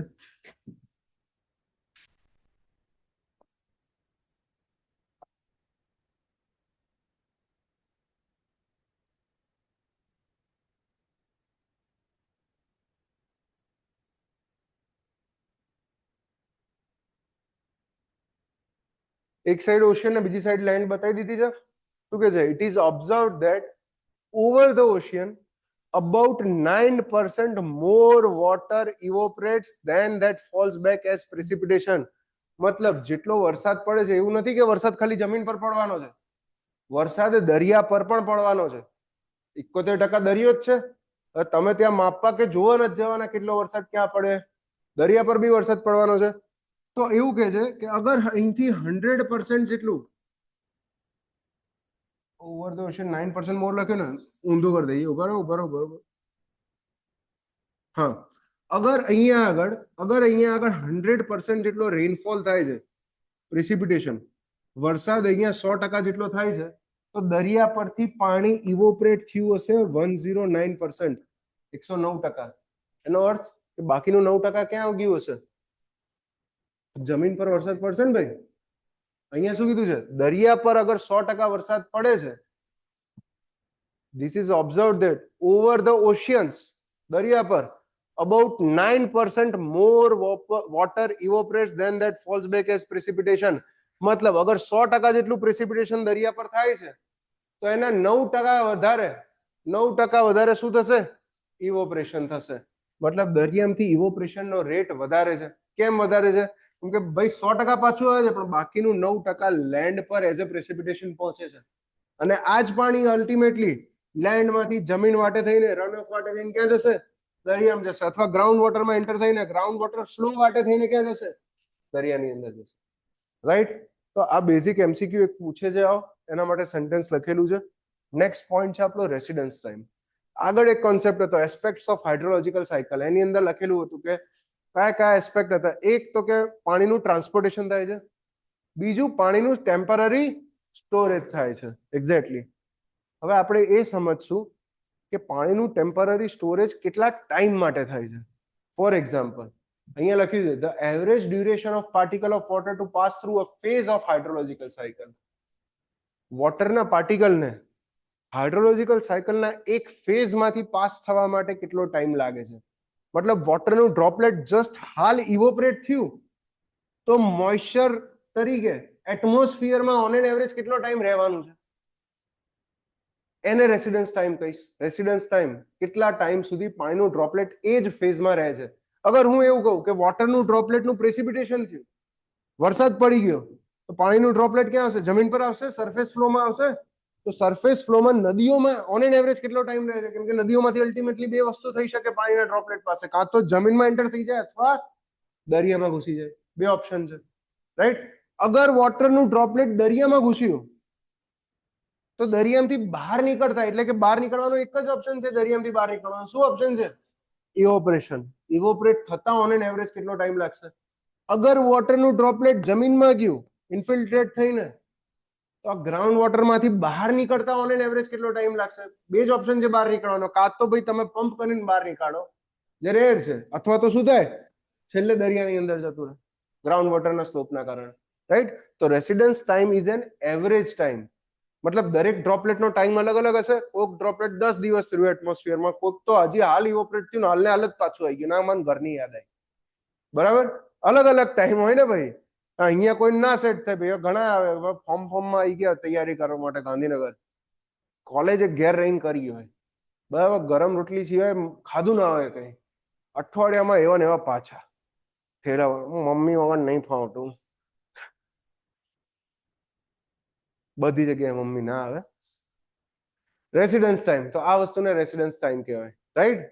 તો રેસિડન્સ ટાઈમ દરેક ડ્રોપલેટનો અલગ અલગ હોય. આપણે શું કરશું? કોઈ એક ફેઝ માટે એવરેજ નીકાળશું અને એ યાદ રાખી લઈશું. તો જો residence time of global reverse કેટલો છે? 17.3 દિવસ ગ્લોબલ રિવર્સ. મતલબ આ દુનિયામાં જેટલી પણ નદી છે એમાં જેટલા પણ વોટરના ડ્રોપલેટ છે on an average A water droplet ખાલી 17.3 દિવસ માટે જ નદીની અંદર રહે છે. 17.3 દિવસ ઓન એન એવરેજ કીધું મેં. કોઈ ડ્રોપલેટ એક દિવસે રહીએ કે કોઈ ડ્રોપલેટ અંદર વર્ષ પણ લઈ શકે, પણ એવરેજ કેટલા દિવસ? 17.3 દિવસ. આ ટાઈમ પછી શું થશે? એ ડ્રોપલેટ રિવરમાંથી બહાર ગયું હશે. ક્યાં ગયું હશે એનાથી લેવા દેવા નહીં. કાં તો ઇવોપરેટ થઈ ગયું હશે, કાં તો ગ્રાઉન્ડમાં ઇન્ફિલ્ટ્રેટ કરી ગયું હશે, અથવા તો ક્યાં તો ઓશિયનમાં જતું રહ્યું હશે. ગમે તે રીતે શિફ્ટ થઈ ગયું હશે, પણ એ ફેઝમાંથી એ નીકળી ગયું હશે. Second, residence time of global atmospheric moisture કેટલો છે ભાઈ? 8.2 દિવસ, 8.2 ડેઝ. હવાની અંદર જે મોઇસ્ચર એન્ટર થાય છે ઇવોપરેટ થયા પછી, દરિયો છે, દરિયાનું ઇવોપરેશન થયું, ઇવોપરેશન થઈને મોઇસ્ચરનું ડ્રોપલેટ આજના દિવસે એટમોસ્ફિયરમાં ગયું, વોટરમાંથી આજના દિવસે વેપરમાં કન્વર્ટ થયું, તો ઓન એન એવરેજ 8 દિવસ સુધી એ એટમોસ્ફિયરમાં ભટકતું રહેશે. 8 દિવસ પછી એનો વારો નીકળશે કે પ્રેસિપિટેશન તરીકે કાં તો જમીન પર આવશે, કાં તો પ્રેસિપિટેશન તરીકે દરિયા ઉપર આવશે. બે જ ઓપ્શન છે એટમોસ્ફિયરમાંથી બહાર નીકળવાના, right? Third, residence time of global ground water. Global ground વોટરનો રેસિડન્સ ટાઈમ 4800 વર્ષ. એક વખત વોટરનું ડ્રોપલેટ ગ્રાઉન્ડ વોટરમાં એન્ટર થયું, ઓન એન એવરેજ 4800 વર્ષ પછી એનો વારો આવશે બહાર નીકળવાનો ગ્રાઉન્ડ વોટરમાંથી. કેમ? કેમ કે ગ્રાઉન્ડ વોટરમાંથી બહાર નીકળવાના બે જ રસ્તા છે. કાં તો તમે પંપ કરો અથવા તો ઓશિયનમાં જાય. બીજો કોઈ રસ્તો નથી ગ્રાઉન્ડ વોટરમાંથી. ઇવોપરેશન ના થાય એટલે નીચે શું ઇવોપરેશન થવાનું હતું, રાઈટ? અને third, residence time of ocean water. દરિયાની અંદર અગર વોટરનું ડ્રોપલેટ છે તો દરિયામાંથી બહાર નીકળશે ઓન એન એવરેજ 28,500 વર્ષે, 28,500 યર્સ. કેમ? દરિયામાંથી બહાર નીકળવાનો શું રસ્તો છે? ઇવોપરેશન. ખાલી ઇવોપરેશન. અને ઇવોપરેશન ક્યાં થશે? ખાલી સરફેસ પર થશે. તો અગર એરિયો મોલિક્યુલ દરિયામાં એન્ટર થયો અને સરફેસ પર જ્યાં સુધી નહીં પહોંચે ત્યાં સુધી એની પાસે ઇવોપરેશનનો કે ત્યાંથી બહાર નીકળવાનો ચાન્સ જ નથી. તો આ બધા જે છે ચારે આઇટમના ટાઈમ લખે છે કે રિવરનો 17.3, મોઇસ્ચરનો 8.2, ગ્રાઉન્ડ વોટરનો 4800 અને દરિયાનો 28,500. આંકડા ના યાદ રહે કશો વાંધો નહીં, બરાબર? તમે ગેસ કરી શકશો. 50-60 વર્ષ આ 28,500 ને બદલે હું 29 કરી દઉં તો જવાબ તમે 29 ટીક મારી દેશો, કોઈ ફરક નહીં પડે. ઓપ્શન એટલા વેરી થતા હશે, રાઈટ? પણ આ યાદ રાખજો કે સૌથી વધારે કોનો છે? સીનો. સૌથી ઓછો કોનો છે? એટમોસ્ફિયરિક મોઇસ્ચરનો. એના પછી કોનો છે? રિવરનો. અને વચ્ચે વાળો કયો છે ભાઈ? ગ્રાઉન્ડ વોટરનો, રાઈટ? આ રીતે ક્રમમાં, ચડતા ક્રમમાં, ઉતરતા ક્રમમાં ગોઠવવાનું પૂછી શકે. ક્લિયર છે આ વસ્તુ? નેક્સ્ટ છે પ્રેસિપિટેશન. આટલું રાખવું છે? ફાવે છે? સમજણ પડે છે? ઓનલાઈન ની અંદર ઓનલાઈન જાગે છે? ખુઈ ગયા? કોઈ ડાઉટ ડિફિકલ્ટી હોય તો બે ઝીઝક પૂછી લેજો. લે આપણા કથામાં એમ નહીં બેહવાનું.